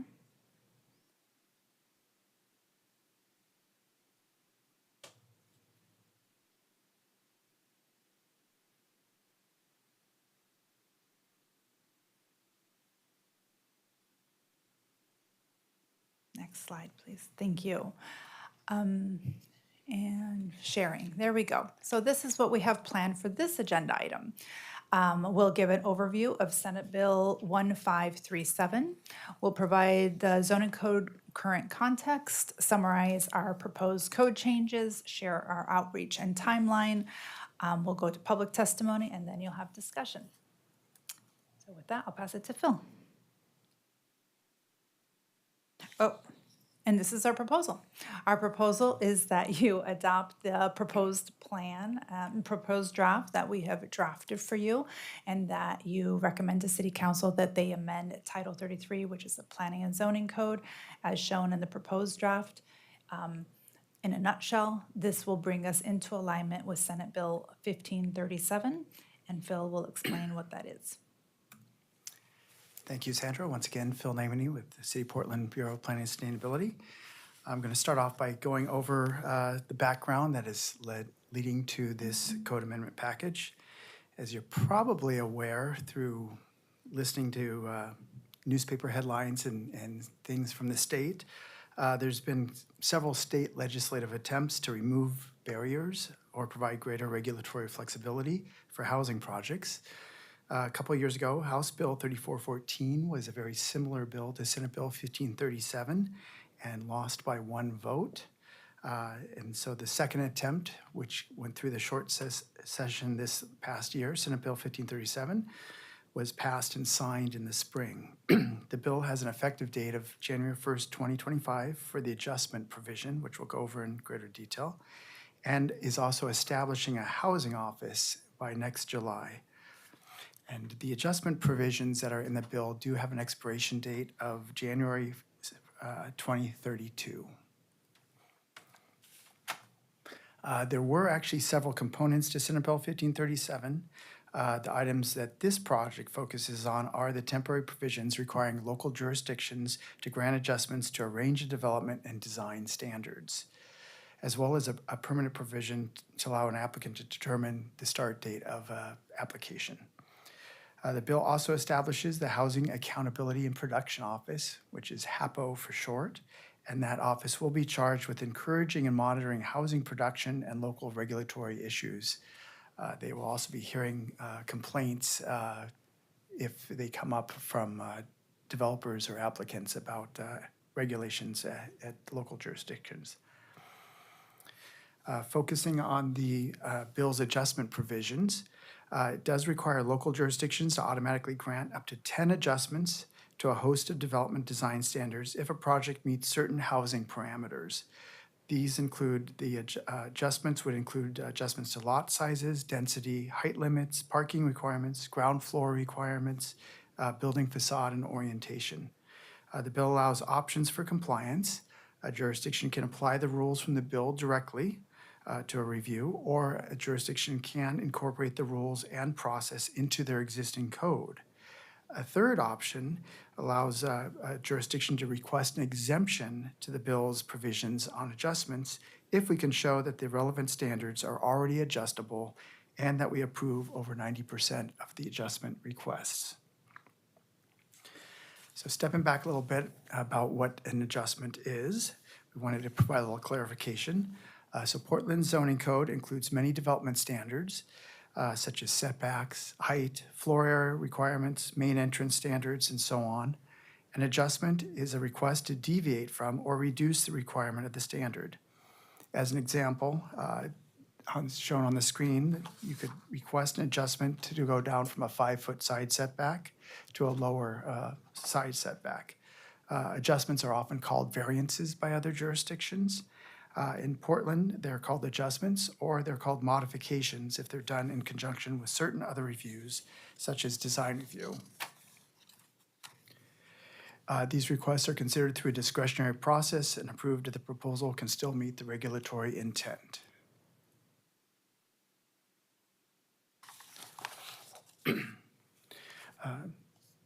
Adjustments are approved if they can be shown to meet that regulatory intent. They allows the decision to include mitigation to address impacts or to apply conditions of approval in association with that adjustment. This can help to ensure the development proposal is consistent with past legislative policy decisions. The discretionary process includes public notice and making findings against approval criteria. These reviews are often at the staff level, and Portland currently allows adjustments to a majority of the standards that are addressed by the bill. However, there's some cases where they don't, so we're going to go over what these amendments are to the package here. So to address our compliance with Senate Bill 1537, we're going to be requesting an exemption from the bill, so we're going to request that third option. We're adjusting our existing code to be able to continue to use the current local adjustment process.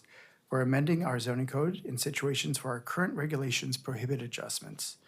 We intend to use the bill to guide the maximum amount of change allowed, match the temporary provision for these specific adjustments, and keep the focus on housing projects.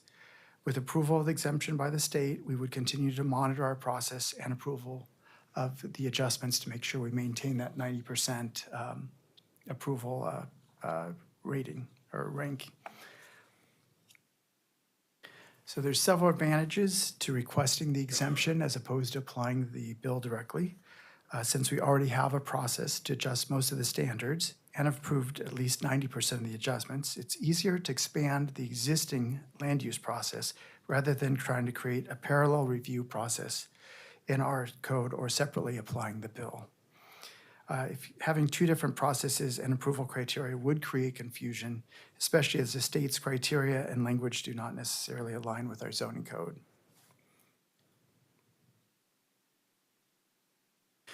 So the proposed amendments would remove the prohibition on adjustments in these situations between 1/1/25 and 1/1/2032, and they focus on three specific areas where we currently prohibit adjustments. The first area are standards involving minimum lot sizes and dimensions for new and existing lots. This mostly applies in residential zones and also impacts some recently adopted middle housing lot size minimums. And so in those cases, we have some language where we say adjustments are prohibited, and we would provide the opportunity to adjust those lot dimensions by up to 10%. The second place is under maximum base and bonus height provisions. This is especially prevalent in the planned districts. We would propose to allow adjustments of up to 20% of the base height amount or a 10-foot minimum, which we consider to be equivalent to a single story. The bill actually references a single story, but doesn't necessarily reference what a single story means. So we've chosen 10 feet as the minimum. The 20% adjustment allowance applies when a proposal contains at least 75% of the floor area in residential uses. And there's also a height adjustment that we are now providing for middle housing options for a detached duplex that we're adding, which currently is prohibited. The third provision would apply to middle housing development standards that are specific to cottage cluster development. These amendments would allow adjustments to the minimum maximum lot sizes that are part of the cottage cluster standards, as well as maximum number of units, which we consider to be a density limitation. Development standards that would become adjustable include requirements for outdoor area, building main entrance orientation, and window amounts. So all those would now be adjustable. So as mentioned above, we followed the bill's guidance for lot size and height adjustment and set those to expire in 2032. You may have noticed that we have received some testimony about requiring greater allowances for general height adjustments. As many of you know, our current height maximums and bonuses have been created specifically to promote and reward projects that provide certain minimums of affordable housing. These options were part of our inclusionary housing policy. Some of that policy would be watered down if a development could choose a more general height adjustment process. And so we wanted to keep that limit at the 20%. We do have several projects that are considering the relationship of floor area and height, including a central city update, and the policy direction that is being provided by the housing production strategy, which is also looking at potentially revising some more floor area and height maximums.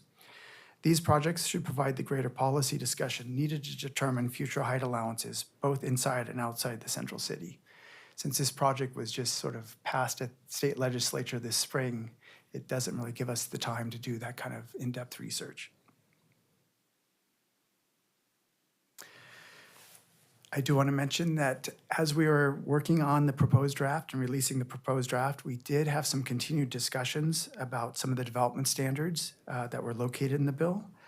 This did cause us to redress our bicycle parking standards. While we do currently allow adjustments to the number of required bike parking spaces, and the recent Housing Regulatory Relief Project temporarily reduced the long-term bike parking spaces for dwellings, we did find that we do have a current prohibition to adjustments related to the percentage of long-term bike parking that can be located within a residential unit. So currently, we allow only up to 50% of long-term bike parking to be located directly in the residential unit. It was found that that current prohibition is related to the locational standards that are being addressed by the bill. So we've developed an amendment that would allow for more than 50% of the long-term bike parking to be located in the dwelling units. We can provide this language for the commissioners to consider tonight, or we'll make it available prior to the work session, depending on timing. Can I just reiterate something you said? Basically, after we published the proposed draft, we discovered the need for this additional amendment. So that's why we're bringing it up now. So we would request that one of you amend our proposed draft with this one.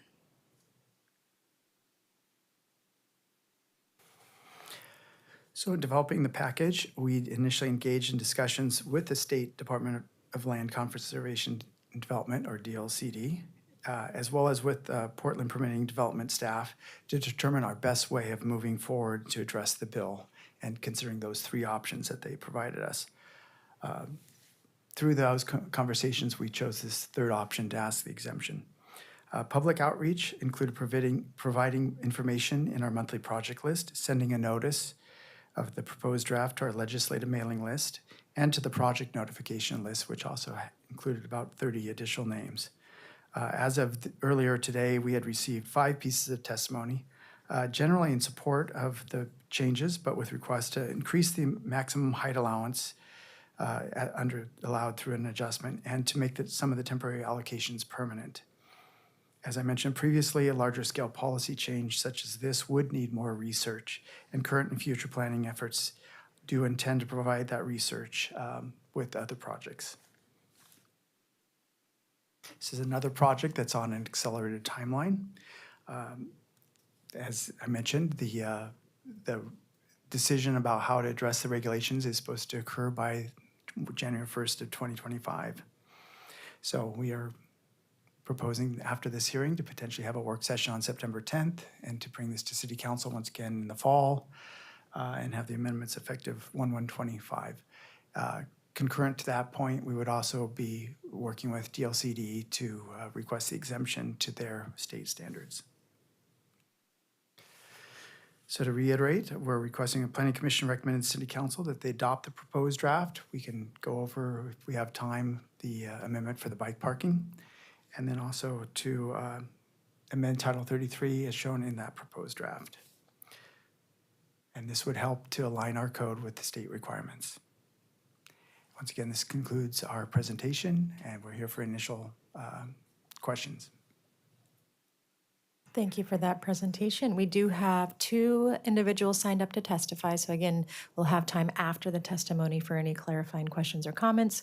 Are there any questions before we move to the testimony? Okay.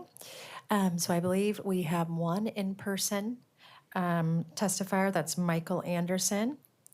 And then we have one person signed up online, Ian McKenzie. So welcome to Michael Anderson. Go ahead, state your name for the record, and you'll have 3 minutes to provide your testimony. Thanks so much, Chair O'Meara. Michael Anderson with Sightline Institute. We're a sustainability think tank. I am here because our city, our whole city, would benefit from downtown Portland having more people in it. Today, 100,000 fewer people work in Portland than in 2019, and a 2023 analysis of mobile devices found Portland as 61st out of 66 US and Canadian cities by recovery quotient. There are lots of different ways to measure this. We can all debate exactly where Portland stacks up in that. But the fact is that if we had more people living downtown, we would have a healthier downtown. That's something we can wish for. It's not something we can magically achieve. But one thing that is within our power is to let more people live downtown if they want to. So Sightline, Portland Neighbors Welcome, Oregon Smart Growth, and Portland Metro Chamber submitted written testimony urging 2 small changes to this project. As Phil mentioned, rather than allowing height adjustment requests of up to 20% in the central city only, unlimited height requests, not a yes, just a you may ask, and to remove the sunset provision on this. So this would go slightly beyond the minimum baseline required by the state legislation in this specific area of, in my opinion, high public value. It would still be subject to shadow study requirements. It would still be subject to view corridors. It would still be subject to the other adjustment approval criteria. We're not asking for FAR adjustments. That's properly left to the upcoming downtown project. We're not asking for zoning changes by right, the same, only to fully legalize height adjustment requests downtown. That's because height limits are a particular constraint on residential towers because they tend to be taller and skinnier than office buildings. So the FAR is less important, the height is more important. Until 1979, downtown Portland had no height limits at all. Of the 24 towers of 250 feet or more built in Portland since, only 12 have included homes. And of those, 7 were either built to the maximum allowable height or they received adjustments or exceptions, allowing them to exceed it. I've spoken with Phil and with Christina Gahn, 2 people I respect quite a lot, and I either don't understand or don't share the same value balance that I've heard them express, so I put it to you as well. I've heard that the downtown height limits were a matter of much debate 10 years ago. That's unquestionable. I would say that the downtown situation has changed a lot in the last 10 years. We may want to reconsider some of that weight. And this leaves power in the hands of the council. It's only available if those scenic resources and historic resources are preserved. That's in the approval criteria already. I've heard the question that this might interfere with incentives, and I don't fully understand that because the inclusionary zoning incentive will apply to any project. It's mandatory, and any of the project that meet the criteria for this would also qualify for that mandate. So there's not an incentive to worry about, as far as I can understand. Mr. Nemedy called for more research. I understand that. We're going to be doing more research in this next project, and I don't understand why we don't err on the side of allowing an unlikely request to come in the meantime while that happens. We may as well do the research in this full project, but allow this flexibility now. I'll close by returning to how we got here is that Governor Kotek said we need to do everything we can to allow housing. This is something that is within our power, a very small decision in the grand scheme of things, it seems to me, and something that I'm only asking for today, that our coalition is only asking for, because we're already touching that very line of code. Thanks. Thank you for your testimony. We will go online now to Ian McKenzie. Welcome. Hi, my name is Ian McKenzie. I'm a senior associate at TVA Architects, and I'm here in broad support of the Housing Adjustments Project with a request that you would tweak this as it relates to height in the Central City Plan District. Under the current zoning code, it is prohibited to request additional height in the Central City. This project would allow developers to request 20% extra height. What I would like to suggest is that you A, remove the cap on the amount of additional height that may be requested, and B, remove the sunset clause. There's pretty universal agreement that downtown Portland needs more people living in it.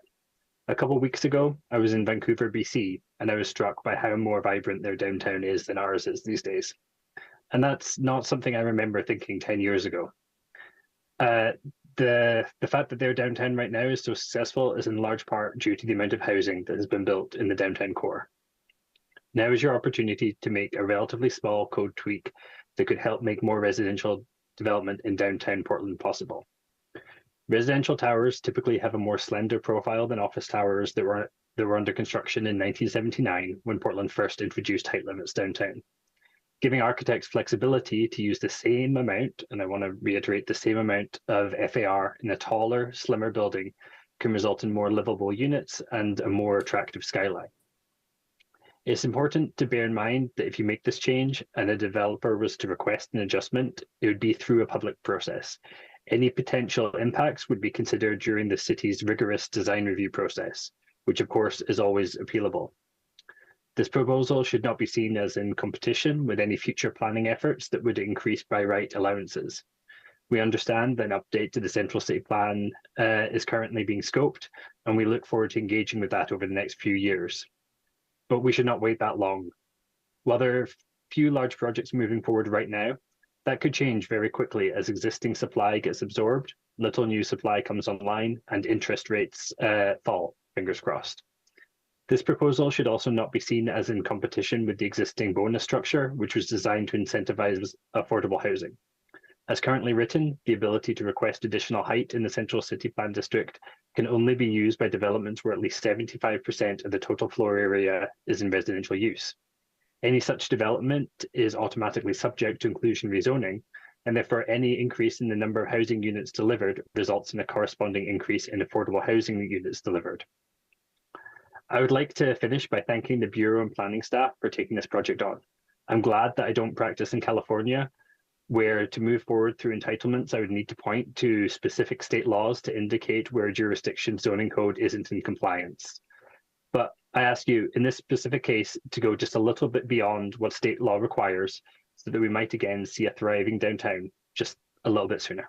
Thank you very much. Thank you for your testimony, and that concludes our oral testimony for this evening and on this agenda item. I will now close the oral and written testimony for this item, and we will open it up to initial comments and questions from commissioners. We will have a work session on this item, and so just a note, since we do have one other agenda item and hearing, initial comments, but please note you will have an opportunity at the work session and you can send questions to staff in advance of that. So with that, I do see that Vice Chair Thompson has her hand raised. Go ahead. Hi, yes. I shared the question brought up by the testifiers about the potential trade-off or watering down of inclusionary housing. So if you could talk about that a little bit more, that would be great. And then I also wanted to understand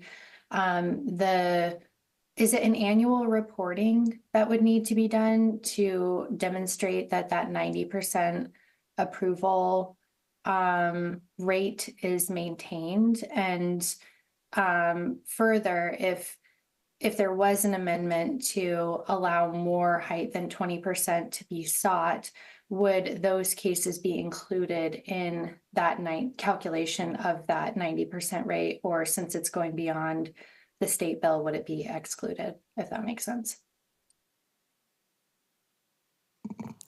Vice Chair Thompson, I want to just start out by addressing the affordable housing issue, and then I'll pass it over to Phil first to answer some of the other questions. Just want to make a clarification about the statements related to the bonus and the, increasing the ability to ask for adjustments above 20% and how that interacts with the affordable housing bonuses and incentives that are part of the zoning code. It is true that the height bonus would be something that would be, given as a part of a project that would already be required to provide affordable housing. There's a distinction to be made when we're talking about Central City versus outside of Central City. There are some, in the multi-dwelling zones outside of Central City, there is a deeper affordable housing bonus where there is additional height given for greater affordability beyond what is required by the inclusionary. So I just wanted to make that point that there's some differences, but when we're talking about inside the Central City versus outside the Central City. Also want to make the point that the housing production strategy that this commission had a public meeting on and was expressed support for, that will be going to council tomorrow, does have two actions that are related to projects that will look at the incentive systems overall and FAR and height bonuses, both inside Central City as part of the code project that people have been referencing, and also outside of Central City, both of which are near-term projects that staff will be beginning to work on in this calendar year. And there are 20 different incentives in the zoning code. And I think there's a real desire to kind of look at those incentives across the board and try to understand, how the interplay of different incentives with what they're trying to, the policy objectives they're trying to advance and calibrating them accordingly. So, for example, affordable housing, there's also a desire to look at how we can use the bonus system to advance specific types of units that are needed in our housing supply. For example, accessible units or family size units. So those are some of the reasons why we wanted the opportunity to look at whether to allow for additional bonuses above the 20% through a more holistic project that we would be undertaking in the future. And we've also been, just as a point of note, been doing some analysis that we hope to post on the website, the city's, the BPS website, and share more widely about the actual FAR, floor area ratio. That is, FAR also is another way that people reference it, and height. And we've been looking at the utilization of bonus FAR and height in the Central City. And I wanted to share just a statistic with you that since 2017, from 2017 until now, our analysis has found that only 33% of residential projects that were constructed above the base height and utilized the bonus height. 53% of the projects were constructed under the base height that's allowed. So, from that perspective, it doesn't appear from that analysis that height is a substantial constraint. So I just wanted to share that, the part of the rationale. And then with that, I apologize, I'll go ahead and turn it over to Phil to talk about some of the other questions that you had. So one of the things that's a little difficult on this is that the bill directs DLCD to create a housing and production office, and that office then is directed to come up with the rules. So right now, basically, as part of the exemption, if they could have provide conditions of approval if they grant that exemption. And that condition of approval could say, yes, you will report annually or biannually, but it doesn't actually state in the bill what those rules would be. One of the things that we're not sure about along the same lines is it 90% of all adjustments, or would we have to start fine tuning and saying, well, this was an adjustment to increase height by 40% and was denied, so that doesn't count. That's not something that we've been able to determine whether we can actually do that or not.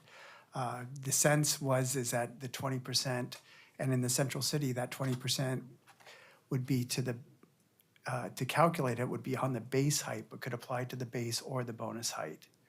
So the sense was that if we start going more above that, then you run the risk through our adjustment process of not getting approval ratings as high, because it will be hard to show that you're not essentially, going above and beyond sort of the intent of the zone and the intent of those regulations that are being applied. So, if a project had a base height of 100 feet and a bonus height of 175, they could increase the base height from 100 to 120, or they could increase the bonus height from 175 to 195, so they could add the 20 feet to either of those maximums. I see a few confused looks. Basically, the state passed a bill. They want us to report on a yearly basis, which we will do. And we need to show that at least 90% of adjustments that are applied for are approved. But there's details in that, like Phil was trying to say, because that office that's setting up the rules hasn't been formed yet at the state. And so once it's formed, it'll decide what the rules are, and we will adjust to what they have. To apply for the exemption, we have to show for the last 5 years that we've achieved a 90%, we've approved 90% of the adjustments. And we don't know what the requirement will be moving forward. Right. And we have looked at the adjustments in the past 5 years, and we've approved more than 90%. So that's why we know we can meet that criteria in the exemption process. Great. And Vice Chair Pouncil, I think I saw your hand up and now it's down. Was your question answered? Okay, great. Commissioner Routh. Thank you, Commissioner Routh, for the record. Am I understanding correctly that I just want to check my understanding. So if we're saying that 90%, we need to show that 90% of the adjustment requests are approved, because we don't want, and I assume the reason for that is that we do not want we want to incentivize more housing production, correct? So we don't want, denials to get in the way of housing production. So, but I guess what I'm also hearing potentially is if we raise, the concern is if we raise, take off the roof of that, and if enough requests come in that we would have to deny, that we would go below that 90%? Is that That's the potentially Vice Chair Thompson's line of thinking. I see her nodding and on the screen. That's potentially what the concern might be. Okay, so I guess what I'm hearing is we're running into a moment where the intent of the statute is actually going against, is limiting our ability to be more permissive in code, because we are worried that having the conversation, we're worried about the laboratory, which is weird to me. I guess that's what I'm like, that tension of we want to do everything we can. So we have to be a little more conservative in our code than we might otherwise be, because we have this 90% of requests. Is that making sense? I guess I wouldn't worry about that detail of it, because we don't know where the state is going to align on that.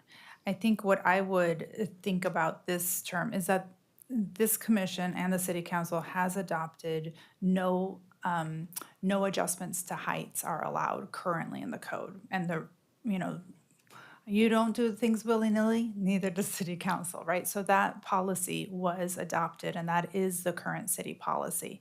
What we're trying to do with this project is just align ourselves with what the state code allows, which is the 20%, allowing for height to be adjusted up to 20%, and we're just aligning ourselves to that instead of doing unlimited height adjustments for all the various reasons that we have that regulation there in the first place.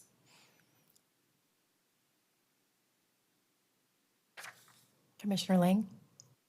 Yeah, Wade Lang for the record. Patricia, this is a question for you. I think you mentioned about 33% took advantage of bonuses.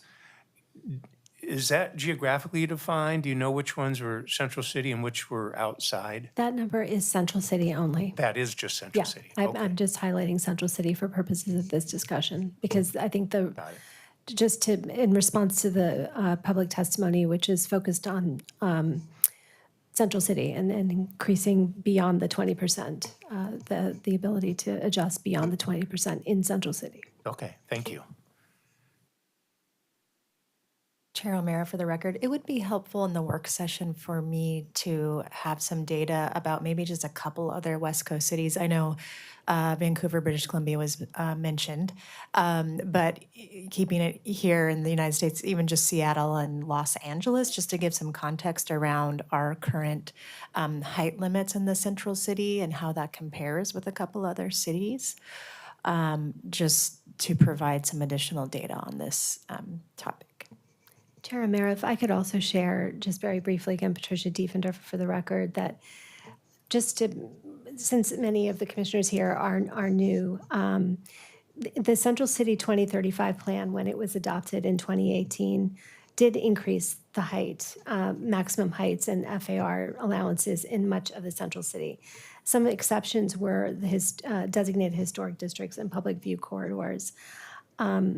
So just want to make sure that it's clear that we're starting from a baseline of very recently, Central City heights were very carefully evaluated, and Commission and Council adopted a plan that increased floor area and height in many areas of Central City very recently. We have numbers about what that utilization has been. And again, not that updated zoning wasn't necessarily all in place because those numbers look back to 2017. So some of that portion of that time was before the changes were made to the Central City zoning, but many of those years were subsequent to the Central City zoning. So I just want to make sure that that's kind of that background is understood. Thank you, Patricia. Commissioner Ames. Yeah, Commissioner Ames, for the record, I guess, because we obviously have a very rigorous adjustment process. I guess I'm not fully understanding if we go through that process, what's the fear in allowing people to ask for an adjustment on height? I guess that's the part that I don't, because we'll still look at it and see, the inclusionary impact, view corridors, all those different things. We have kind of that, set the checklist that you go through. So I guess I don't understand, why we would be. I think part of the thing too is that the height bonus structure, especially in the central city, is pretty generous. So you may have something that has a base height of 100 or 150 feet, and with the bonus, they can get up to, say, 250 or 300 feet.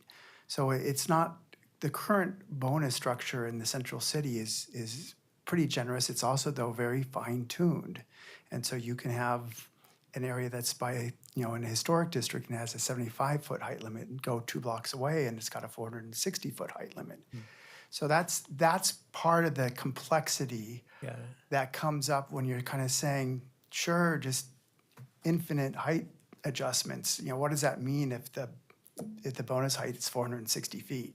It's really hard to kind of grab your head around that. And that's where I think having some better studies and augmenting what some of the initial findings that Patricia mentioned earlier would really help in coming up with a more holistic set of height maps and also align those with the floor area maps. Because, I don't know what good 460 foot of height is if your FAR is 9:1, right? Yeah. You maybe have a pin tower. So I think there's just a lot of conversations, especially on the central city, that in a 2-month project we couldn't have those conversations. So it's maybe like, maybe something that we want to discuss later, but for the sake of this item, maybe not something that we'd want to entertain.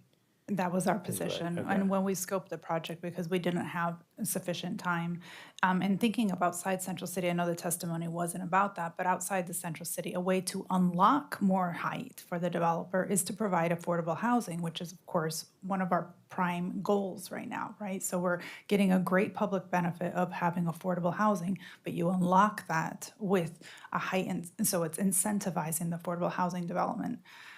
So those are the types of things that go into these conversations. And before the Central City 2035 plan, we had lots of different incentives for elderly housing, for all sorts of different housing types in the Central City. And during that discussion, there was concerted effort to remove those incentives and put all of our eggs into the affordable housing basket and really incentivize that. And that's where the height map became more filigreed, lot by lot, near historic districts, view corridors, bridges, bridgeheads. I mean, all of that went into conversation. So the adjustment process doesn't get you at those extra public benefits. One of the approval criteria is not what is the public benefit of this extra height. It's whether you meet the purpose of the height standard to begin with. That's the main approval criteria. Okay, thanks. And just for the record, Patricia Diefendorfer, again, just a reminder, just to your point, we have a process in starting now that we can look at that in more detail instead of just doing it in this process right now when we haven't had enough time to look at that. And I think that's simply what staff is trying to share with Commission. Commissioner Spivak. Thank you. I heard a whisper of this idea before, and I didn't realize it was just Central City. I realized that outside of Central City, all these arguments make a lot of sense because you just said it. I won't repeat it. Central City, I'm glad the idea is posed in the Central City because I think that that's where IH is not really relevant for that conversation. I'm not as studied up on those incentives for height, but it is telling that I guess what I'm hearing is that we have buildings, because of the height limit, are unable to use the FAR in the housing use. And those buildings could use their FAR if it were office use. Probably related to the fact that our office buildings are squatter and bigger footprint. Am I getting this wrong? I'm not sure. Okay, I don't it feels have- like the whole reason it's hard to convert office buildings to housing is because they have these big footprints with no light on them. Right? That's a relatively high FAR short building. If we have situations where people want to build housing, which we want to have downtown, and they are driven to do a smaller footprint, pointier building, and still fall within the FAR limits, then it feels like our height limits may be preventing people from getting the FAR that's allowed on the site for housing use. If that's the case, that seems like it's kind of a problem we could try and address. And so that's my hope is that if someone wants to build a lot of housing downtown within the FAR limits, within the setback limits, within all those things, and it ends up becoming taller and thinner, then I'd want to be able to say yes. And I think that's exactly what we're trying to explore through these other studies. I want to say yes determine- soon, if that's the case. I would just to share a point on that.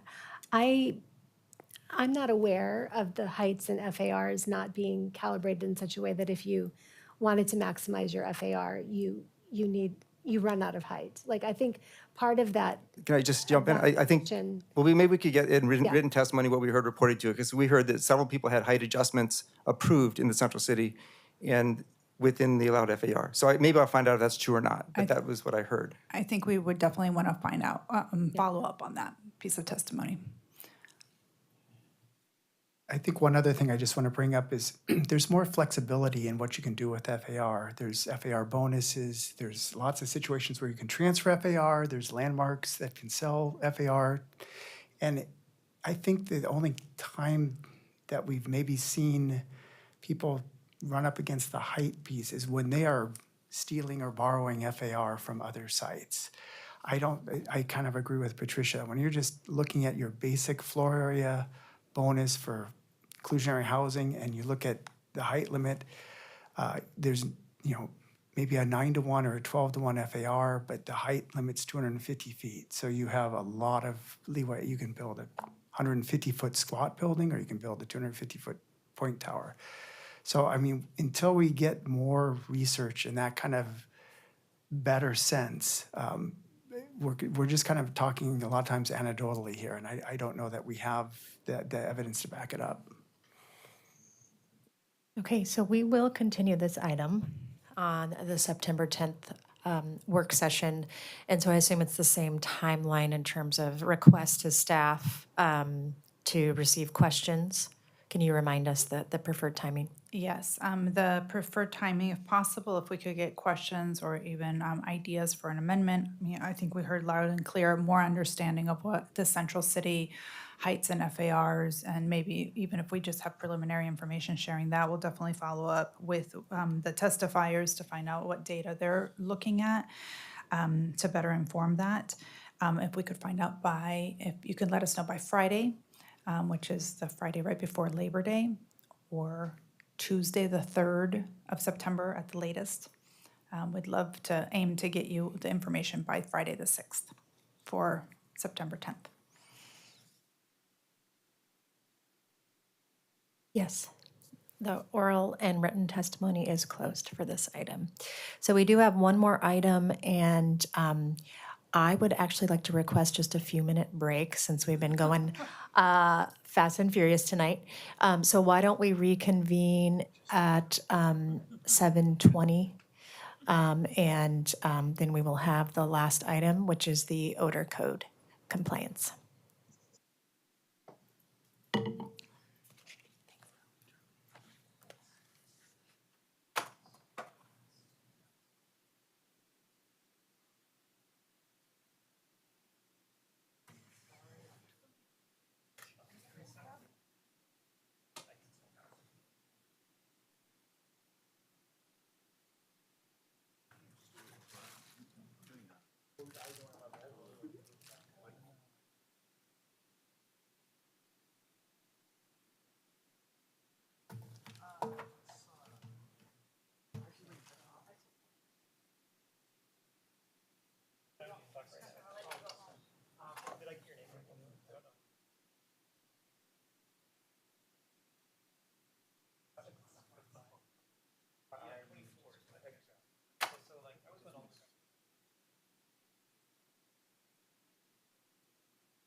Last meeting, planning commission, did anyone?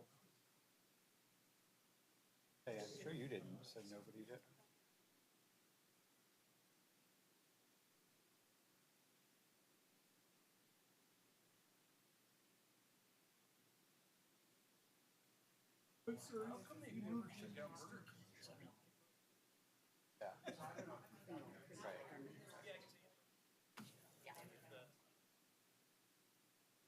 Yeah. I was not very well the day of. Yeah.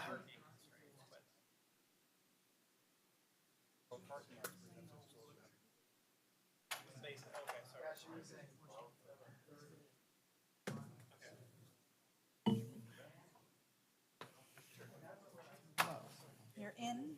I I know, I noticed Phil was like, that's better. And I saw in the camera, I was like, why am I so much taller than him? I am. Tall torso. Okay. Where are we with this one?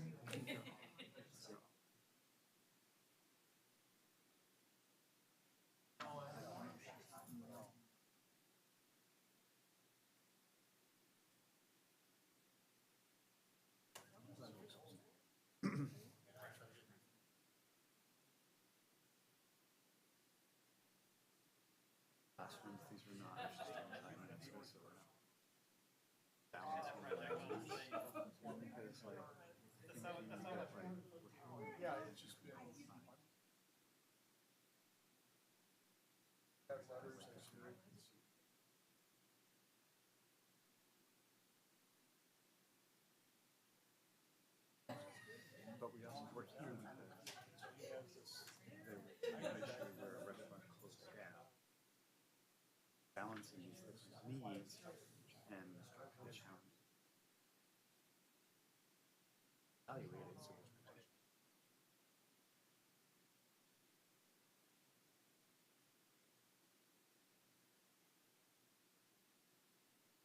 Right, and so that was where I said it kind of went to from, yeah.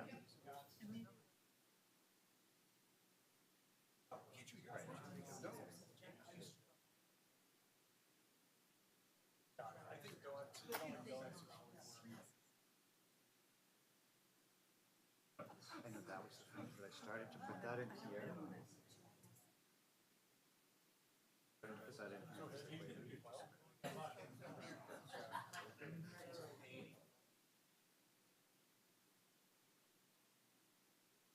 Okay, we are going to call the meeting back to order. This is the August 27th City of Portland Planning Commission meeting. We have one remaining item of business on the agenda. I can project if needed. And that is the odor code update project. So we will have a hearing on this item, but first we have Sandra and JP here to provide a brief presentation. And do we have any items of disclosure from commissioners regarding or related to this item? Okay, I'm not seeing any hands up, so we'll go ahead and ask Sandra and JP to take us into presentation. Thank you. Great, thank you very much, Chair O'Mara. This is the third and final hearing of the evening, and it's for the odor code update project. For the record, my name is Sandra Wood. I'm the Code Development Manager at the Bureau of Planning and Sustainability. And with me is Jason McNeil. Jason. I saw that in your notes. I'm sorry. JP McNeil. That is your real name. That is his real name. We worked together a long time. The project manager for this project. And because we'll be discussing how the code is enforced, and the commission doesn't normally discuss that, we've also invited a colleague of ours, Mike Liefeld, from the Portland Permitting and Development Bureau to join us. He is online today. And he is the Property Compliance Division Supervisor. So if we have questions about code compliance, he can provide us with some answers.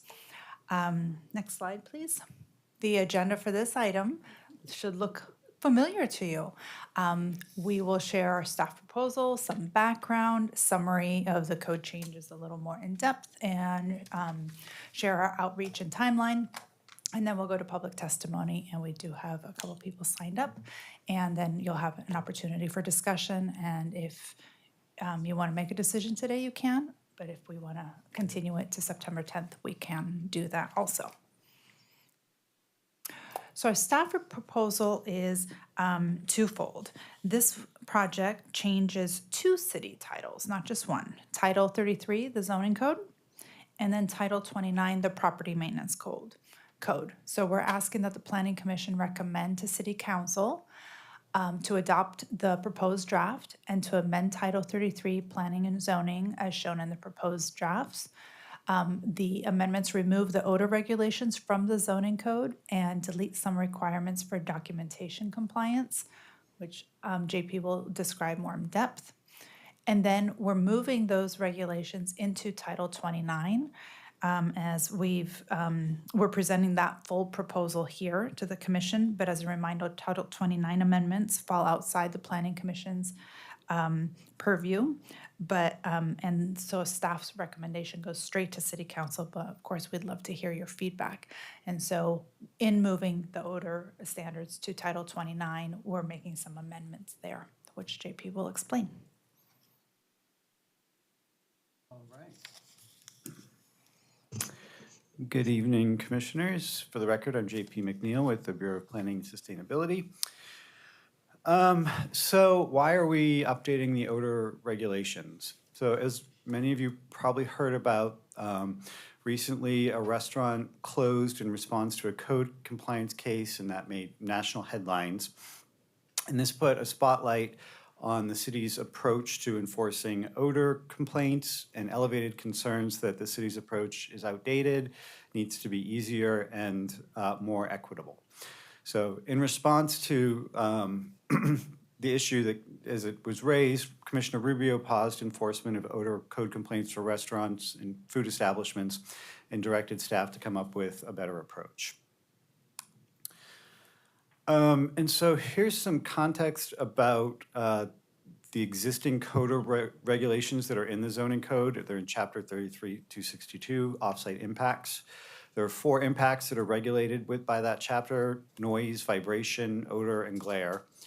And these rules, they apply to non-residential uses. And just note that we're addressing the odor standard only because it's uniquely difficult to regulate. So I'll talk more about that in a moment. But what the standard says today is that continuous, frequent, or repetitive odors may not be produced. The odor threshold is the point at which an odor may just be detected. And so there's in the measurement section of the chapter, it states that the measurements are taken at the property line. So in short, the standard says that any detectable odor beyond the property line is a code violation. Some more background and context about code compliance. The current system for code compliance is complaint driven. So when a violation is reported, a city inspector visits the site to determine if there is a violation present. If there is, they issue a notice of violation, and it stipulates a compliance period to bring the violation up to code. If the violation isn't corrected, then code compliance staff can assess code enforcement fees. In most cases, the parties are able to reach some sort of solution, though there are instances where that's not the case, like the case of the restaurant that closed, in which case the owner reported that it was because the cost of the equipment to address the odor violation was too much. And as I mentioned, odor is uniquely challenging to regulate. This is because odor detection is subjective, both in terms of preference, whether you like the smell of garlic or not, but also sensitivity to smell. There's also no recognized way to measure odor, unlike for other sensory impacts like sound, which can be measured in decibels. In the past, there were tools that were used like the scentometer or the nasal ranger, which is this gentleman on the slide here. These have been used, but they've been proven to be unreliable outside of a lab setting. So it makes the standard very difficult to enforce. And many businesses, like restaurants and coffee shops, they do generate odors, and in an urban setting, it's inevitable that some of those smells are going to cross property lines. So requiring increased separation between residential and commercial uses run counter to city policies that encourage mixed-use neighborhoods and amenities nearby within walking distance of people's homes. So it kind of leaves us stuck with the reality that residential and commercial adjacency in the city can lead to some conflicts for which there isn't really a perfect solution. This adjacency of residential and commercial is a key ingredient for vibrant neighborhoods and business districts. And so this is just a little bit of background of zoning code compliance cases. So this shows that out of about 4,500 zoning code compliance cases in the last 5 years, 33 of those were related to odor. Of those, 8 were directly related to food and or restaurants or food carts, and 2 more that were sort of tangentially related to restaurants because of garbage and compost. And then just a little bit more context. The final piece about the context before I tell you about the proposals is this larger regulatory framework. While the city regulates odors for smaller scale businesses, the Oregon Department of Environmental Quality also regulates odor nuisances from businesses that are required to have a DEQ air quality permit. So those are generally industrial uses or larger commercial uses, like a large coffee roaster, a large bakery like Fran's Bakery. And typically those generate some sort of emissions. And it's worth noting that emissions and odor aren't necessarily the same thing. Unlike odor alone, emissions generate particulate matter that's measurable and can have harmful health effects.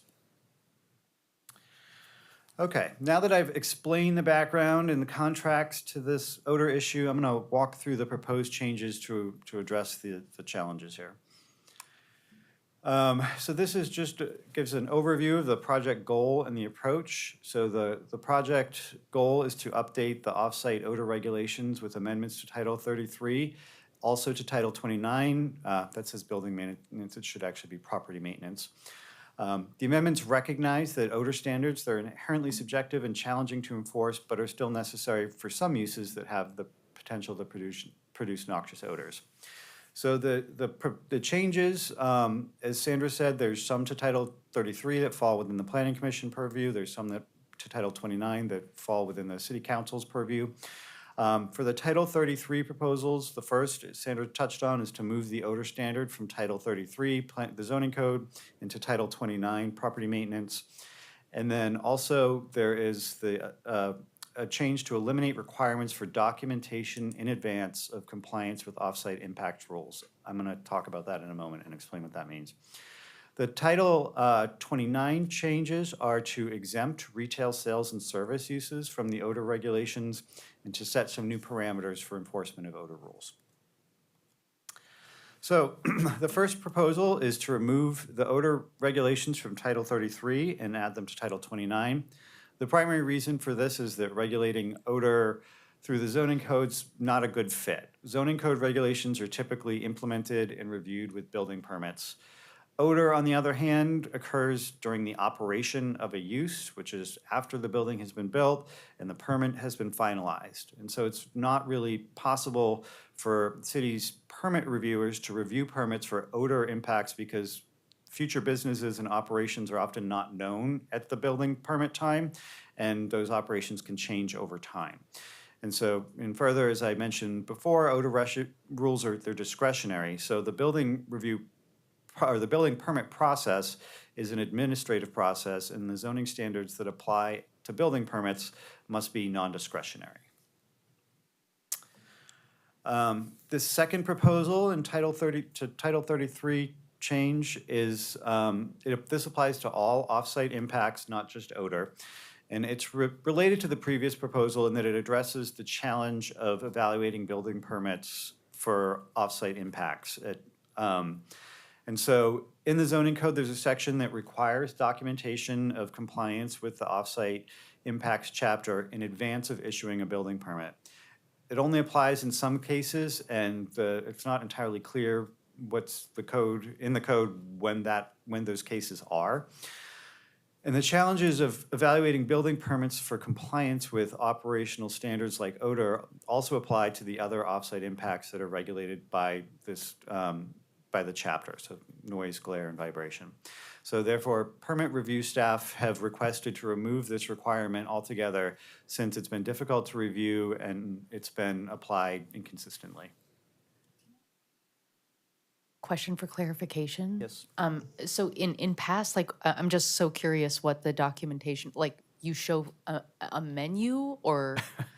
I don't think we really even have any examples of how this has been used for odor, for example. There are a few instances in the code where, in other sections of the code that talk about for like mining operations, you would have to show something at building permit. Drive-through facilities where you would have to it's about noise. So there are some other cases where you would have to submit documentation about that at the time. Does that clarify it for you? Okay. Okay, moving on. So these are the next few slides. They're the proposed amendments to Title 29. So this is directly to City Council. The first proposal here is to exempt retail sales and service uses. This recognizes that some odor is inherent with retail uses like restaurants and food carts, nail salons, and there may not be a perfect solution to odor impacts in mixed-use neighborhoods. It still maintains odor regulations for other commercial uses that might have more noxious fumes like gas stations and other vehicle-related uses. It also maintains the odor regulations for larger commercial and industrial uses, including those regulated by DEQ. And just a little more, to help explain this a little more, in thinking through the options, we drafted this slide that lists various use categories along a spectrum depending on whether they're going to be more or less impactful. The line in the center indicates which use categories are subject to the odor regulations relative to the impact from those different uses. And so what we're doing here, you can see we're shifting that line over to exempt retail sales and service uses, which are things like restaurants, coffee shops, retail stores, but other commercial uses and industrial uses are still subject to the odor rules that will be in Title 29. And one thing to recognize is that exempting retail sales and service uses from the odor code, it means that the city's code enforcement staff, they're no longer going to be in the position of mediating between businesses and residents, which isn't necessarily the best situation for them anyways. So instead, when issues arise between retail uses and neighbors, there are other avenues to resolution, like mediation. So there's mediation services that are available to work out solutions when problems do arise.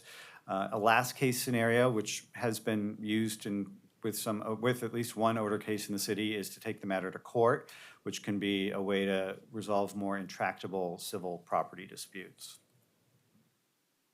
Oops, too far. Go back.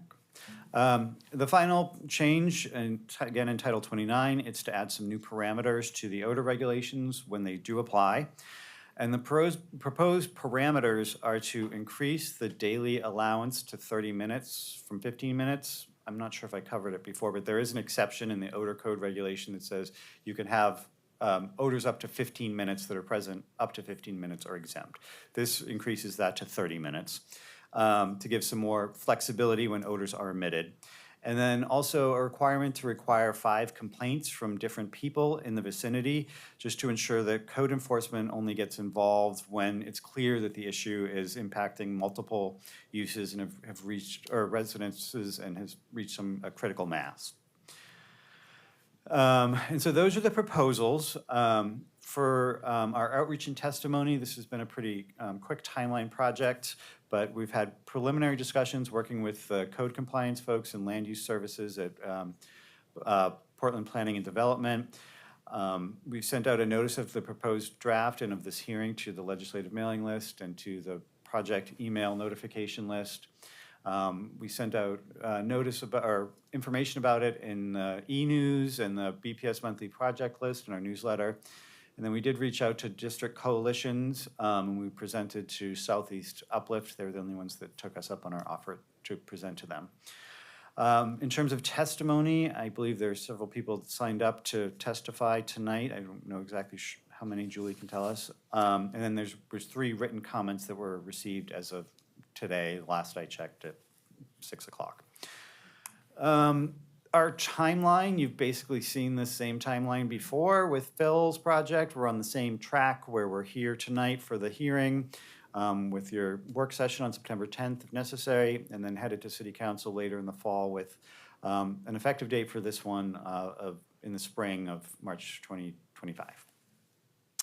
With that, here's just the staff proposal as a reminder of what the proposal is for your consideration to adopt this report and amend Title 33, Planning and Zoning, and then also the recommendation for City Council to amend Title 29 as shown in the proposed draft. That is it for the presentation. If you have any clarifying questions we can answer, or I'll turn it back to you, Chair O'Meara. Thank you. Any quick clarifying questions before we receive public testimony? Okay. We'll go ahead and invite the individuals signed up to testify, and I believe there are 3, Julie, is that correct? So I do, in my notes, I have Stuart Weber, and I think you will announce the other 2 who've Right, signed up. and then Craig Swinford and Jack Inglis. So you're all welcome to come up. There's seats. Okay, come on up. All 3 of you can come up, and we can start with Stuart Weber, and please state your name for the record. And you will each have 3 minutes to provide your testimony.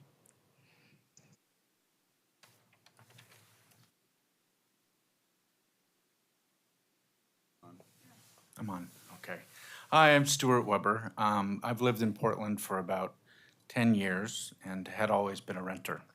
This past winter, I decided it was time to buy my first home. I purchased a condo in April. The excitement of purchasing my first home unfortunately ended the first night in my condo when I was woken up from sleep by a really strong odor in my bedroom. I knew the odor. I had smelled it while looking at the condo, but outside the building. It was the donut shop next door. I quickly checked the bedroom balcony door and window, and both were shut tight. I later learned the business next door is really more than just a donut shop. It's where all the donuts are produced for the business's 5 retail locations.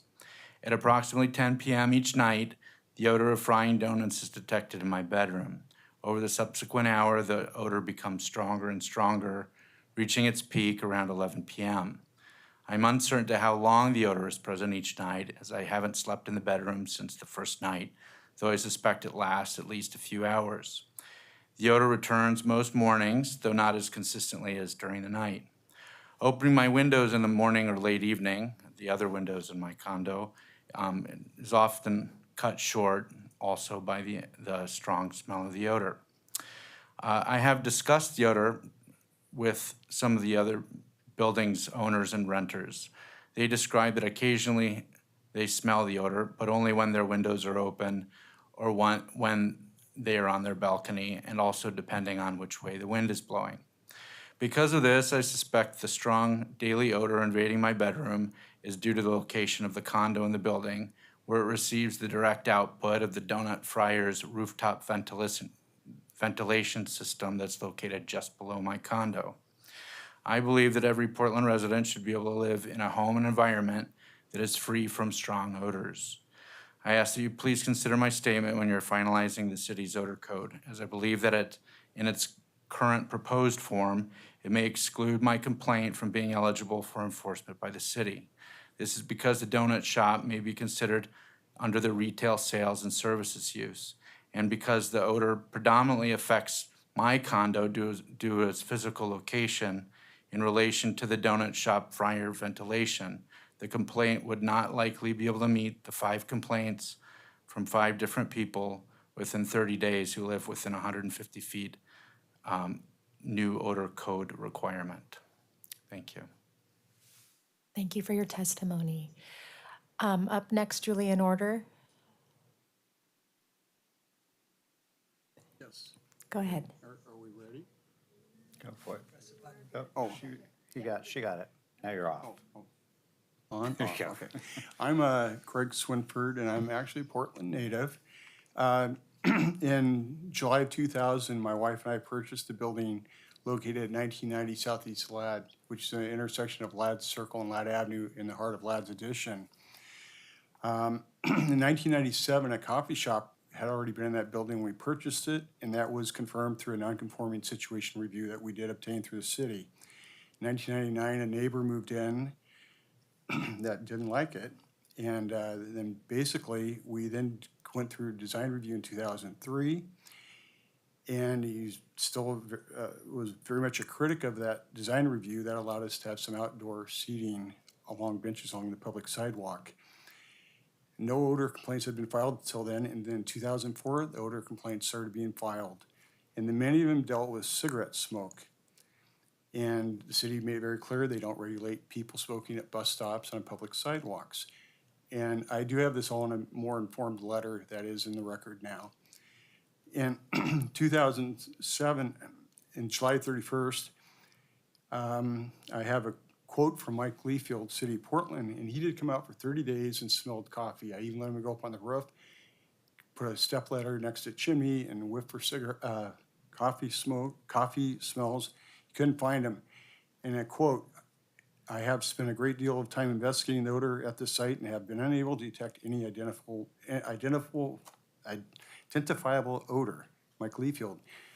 Then, in November 13th of 2007, I received another redacted letter from the city that said, at this time, I consider the two above issues closed. And that dealt with the seating along the sidewalk and the odors. And that was from Paul Scarlett, Director of Bureau of Development Services. In 2023, after the pandemic, Palio was closed in February. Late 2023, Floyd's Coffee Shop opened. Everything seemed pretty good. July 2024, just recently, another odor complaint was filed. We have much nicer weather, more people. And just point of fact, Floyd's has less than half the floor space as the prior tenant, has less seating than Palio's had. So what I'm trying to say here politely, and 17 years later, we're still dealing with the same issue we thought had been resolved many, many times before. I would like to thank the city staff for their efforts to remedy this ongoing problem with the code that has been allowed one person to burden the city with odor complaints about our building. These complaints have caused my wife and I a great deal of stress. They've also required a significant amount of city resources to address the concerns of one person. I believe it's time to change the code so that complaints of one person about the normal odors of day-to-day living cannot be the basis for a code compliance action. Thank you.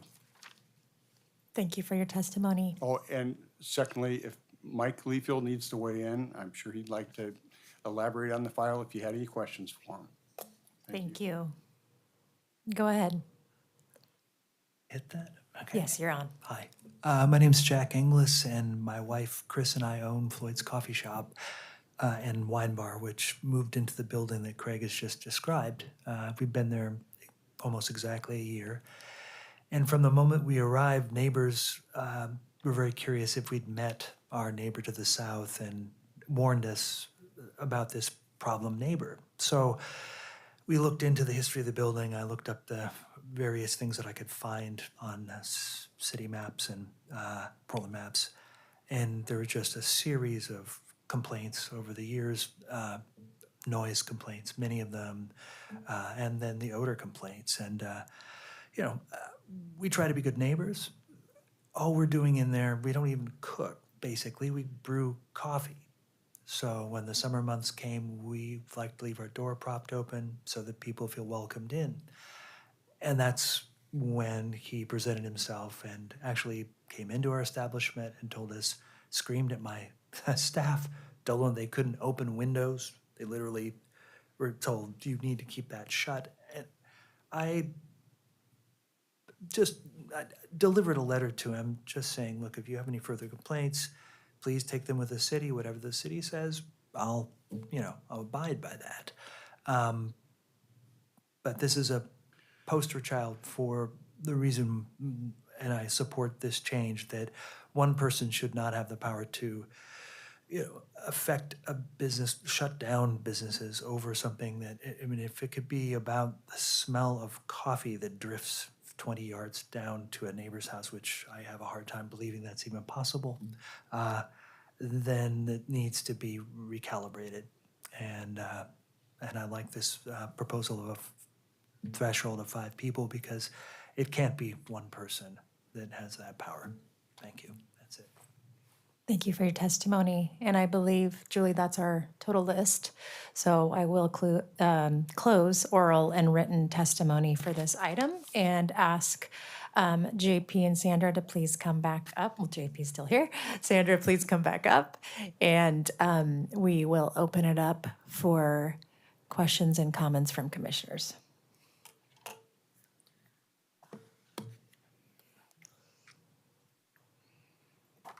Well, I will start. I'm Mary Rain O'Mara for the record. I had a question about the, so it's being removed from Title 33. right? And then being shifted over to Title 29, which is building maintenance. However, exempt from Title 29 will be retail and service establishments. So I noted that there are some changes, and now I'm having trouble reading my notes, but there are some changes still suggested under Title 29 that seem like they would apply to service and retail. So can you just talk through a little bit about why are there amendments happening to Title 29 if we're exempting retail and service in general? Well, the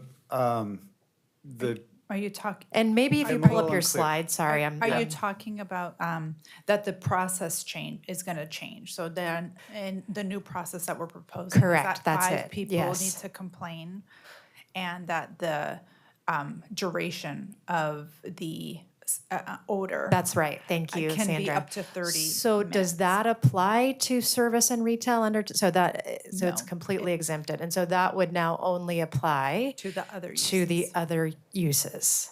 like Okay. vehicle repair, quick vehicle servicing, industrial uses. This et one, cetera. thank you so much.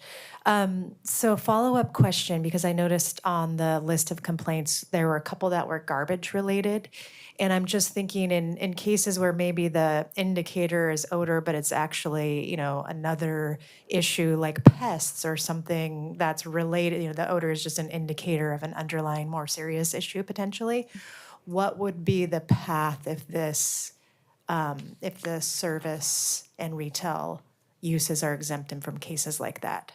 There is this might be a better question for Mike Liefeld, who's here, but we had talked to him about that, and he actually, I believe you brought up that issue of that often, in many cases, an odor is a symptom of an underlying problem, and there's still, in the code, which I'm not as familiar with, and Mike would be, there is still code that allows to get to things that are like pestilence and The garbage and creatures, things like that. But again, it's not exactly my.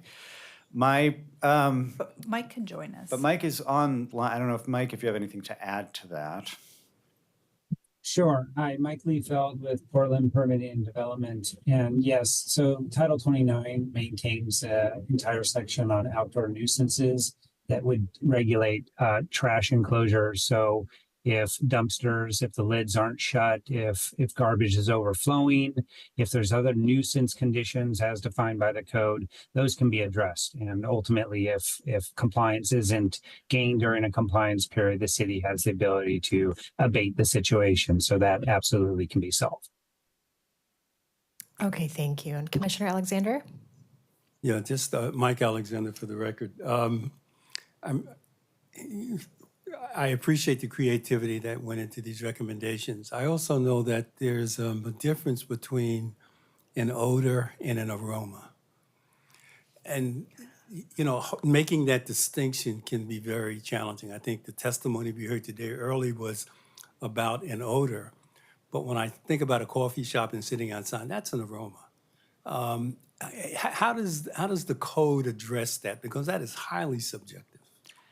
It doesn't. It doesn't, and which is sort of that points right to the issue, I think, is that it's hard to regulate something that there isn't any way for us to objectively say, well, that's in your terms, an aroma versus an odor, or unpleasant versus something that, people enjoy smelling. And you're right, the smell of coffee is something that people have complained about, but I love the smell of coffee. So how do we regulate that if we can't actually measure it? And it poses a real problem.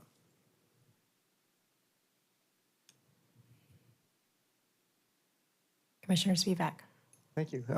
Commissioner Spivak, so this may be a question for Mike Liefeld. Is like wood smoke, like burning trash, is that in the nuisance category? I'm thinking of other things that might be like, I have a friend who lives next door to a car, they refinish cars, and he complains. Vehicle repair. Yeah, that seems like that's clearly still regulated. Paint, if it's an auto paint, that's actually regulated by DEQ. Okay. So I guess I was trying to think of other examples of like health issues. And so burning trash is one that I've experienced that I wonder if that would that be, whether that would be regulated or not? If not by this, by some other code? And then the other question, just to get out, is just to understand a little bit better how the zoning code characterizes retail sales and service, because I can see, the donut shop cooking for many other businesses.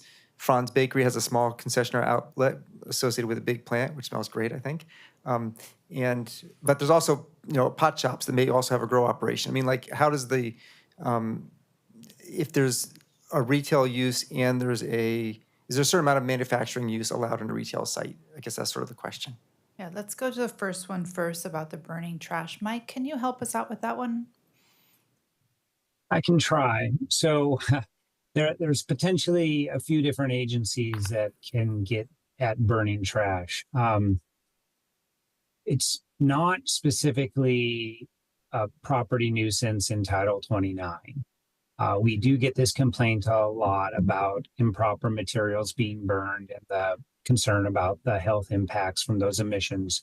So burning complaints, we partner with Portland Fire and Rescue, and they can deal with outdoor burning. If there's illegal burning, that's one way to get at it.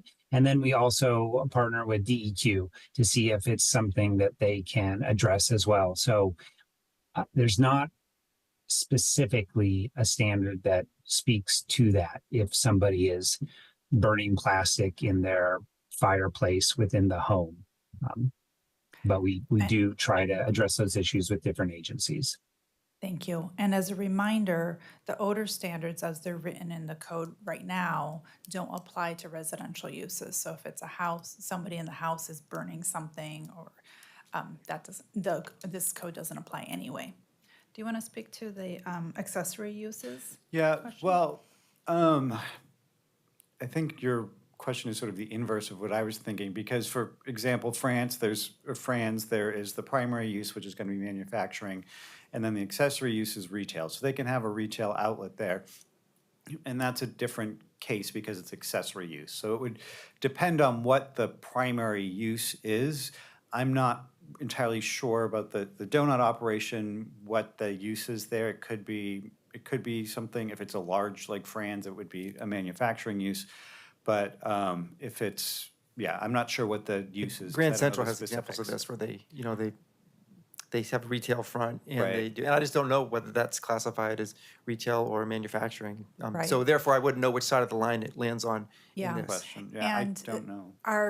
At the very beginning of the chapter that talks about the use categories, it talks about what things to take into consideration when staff is classifying a use. What types of people are coming there? Are they wholesalers, or are they, daily customers like you and me walking in? How much production is done for off-site versus on-site? How much space is used for the retail shop versus manufacturing point? And without getting into the specifics, we don't know exactly. It's possible that this donut shop is a manufacturing use with a small retail operation, or they're just really creative with their space. So I'm not sure. Yeah, just as a follow-up, for clarity's sake, since I raised the two illustrations, I see the donut shop as a manufacturing site, creating distribution. I mean, if that is the case, that to me is an odor, and that's a byproduct of that manufacturing process. The coffee shop, the morning blend aroma is something very different. But I do think there's got to be a way to distinguish between the two. And that's why we landed with the spectrum of more impactful to less impactful, that JP, on the slide that JP was showing. If we could pull that back up, it's on my screen. I don't know if, there we go, yeah. So and if you look at this, if it is a manufacturing production, then it would be regulated still. It would be subject to the new parameters of requiring additional people to make a complaint, but it would still be enforceable on. I think one thing just to note also is because I know I've grappled with this, is that we're not, even for whether there's a complaint about a retail sales and service use, we're not fully leaving those folks out to dry. It's just that compliance services is no longer going to be the mediator. We're going to ask them to actually talk to a mediator and do it that way, where there is still a way to try to come to solutions where maybe in the case of the donut, the ventilation system, there could be filters that need to be swapped out. And so the intent is not to fully leave those folks out to dry. It's just that code compliance isn't going to be involved because the standard itself is just too difficult to enforce from the objective side of code enforcement. Thank you. And that brings up, thank you for all of your testimony. And also Donut Condo, really, it's a really great case study for this. I'm sorry. And also, thank you. Does removing, to go on to continue that, does removing odor from Title 33 also remove a potential structural remedy? I guess I'm thinking of, if it is a ventilation. Okay. And the other is, we were just talking about with signage, the hours of operation. Like, are there hours of operation in terms of property maintenance and odor code? Not currently, no. Okay. Because the odor code, because property maintenance doesn't have odor, and since we're moving over there, we didn't have hours of operation. I don't think we talked about that. We Really didn't didn't, consider that no. as a parameter to set. There is the 30-minute increase, so right now, a business or a non-residential use can emit odors for 15 minutes. We're increasing that to 30 minutes. That's a proposal. But it almost sounds like, what is happening in the donut shop is also potentially like that sounds far beyond 30 minutes. So would this be? Right, well, if it's 30 minutes and if it's a retail sales and service use in the new code, it would be exempt. It could emit odor for more than 30 minutes. If it's a manufacturing use, then no. And part of the reason for that is that, as you know, retail sales and services are integrated and really in all of our neighborhoods, and we want it that way, right? For our active living and vibrant communities, et cetera. So that's the only use category we're proposing to move to the kind of unregulated side. We thought about other commercial uses, but looking at other commercial uses like, the paint booth that you were describing, other vehicle repair, quick vehicle servicing like a Jiffy Lube, we still think that they should be regulated with this rule. Commissioner Lang? Yeah, I just want to bring the real life experience. Parking garage that is owned by the city in Old Town has a helicopter landing on top of it. I managed the building right across the street from it. Every time a helicopter came, we had to shut our air vents because the odors were so obnoxious. How would that be dealt with going forward under this?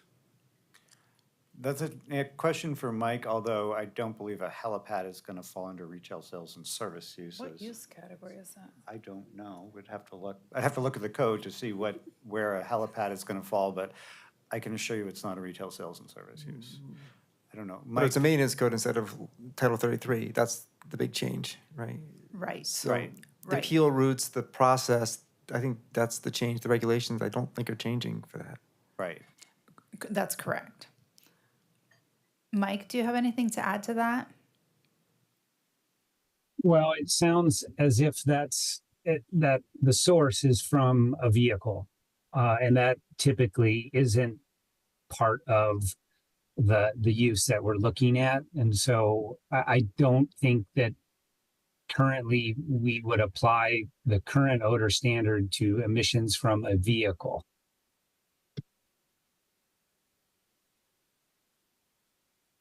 I agree. Right, because it's not part of the building and it's an operational.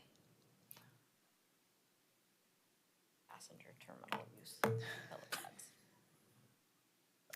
Anyway, it is a use. It is a use, an aviation use. So it's not exempt and exempt. the odor standards would apply.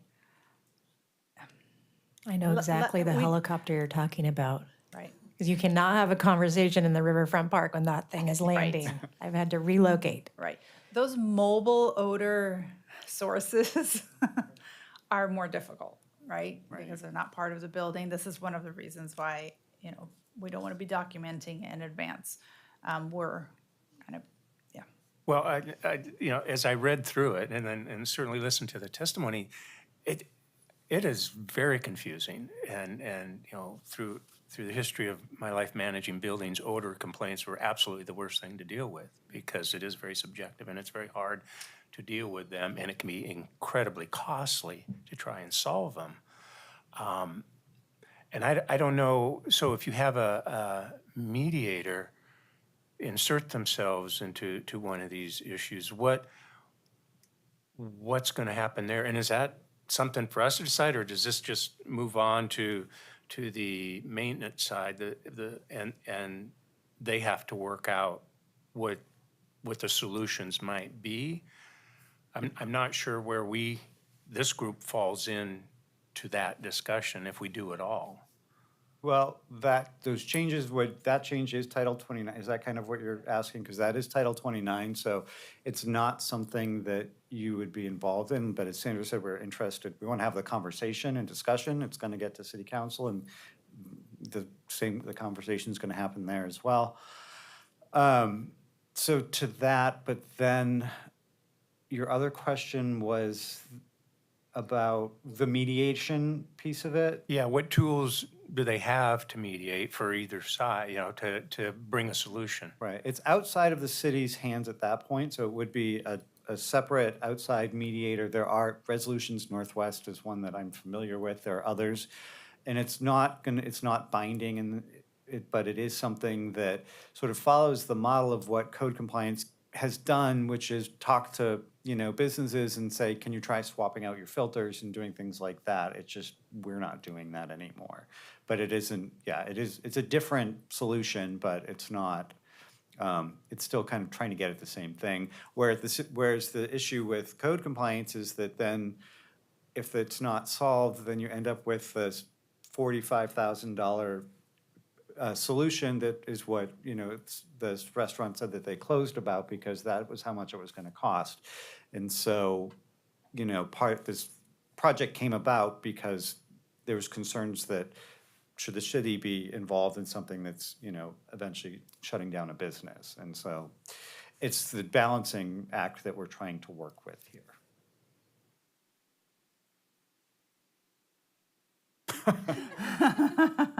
Okay, there's a lot of layers to this and great questions. I think we are definitely going to advance to work session on September 10th for this item. We are a few minutes over agenda tonight.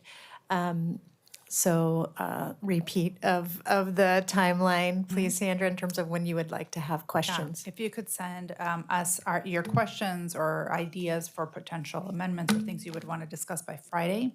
That's this Friday, the 30th. That would be ideal.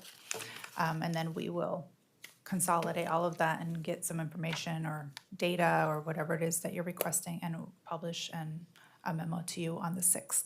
Okay. The following Friday. Thank you for the whirlwind of presentation and for everyone that testified on all of our agenda items tonight. And we will see you all on September 10th. The meeting's adjourned. Thank you.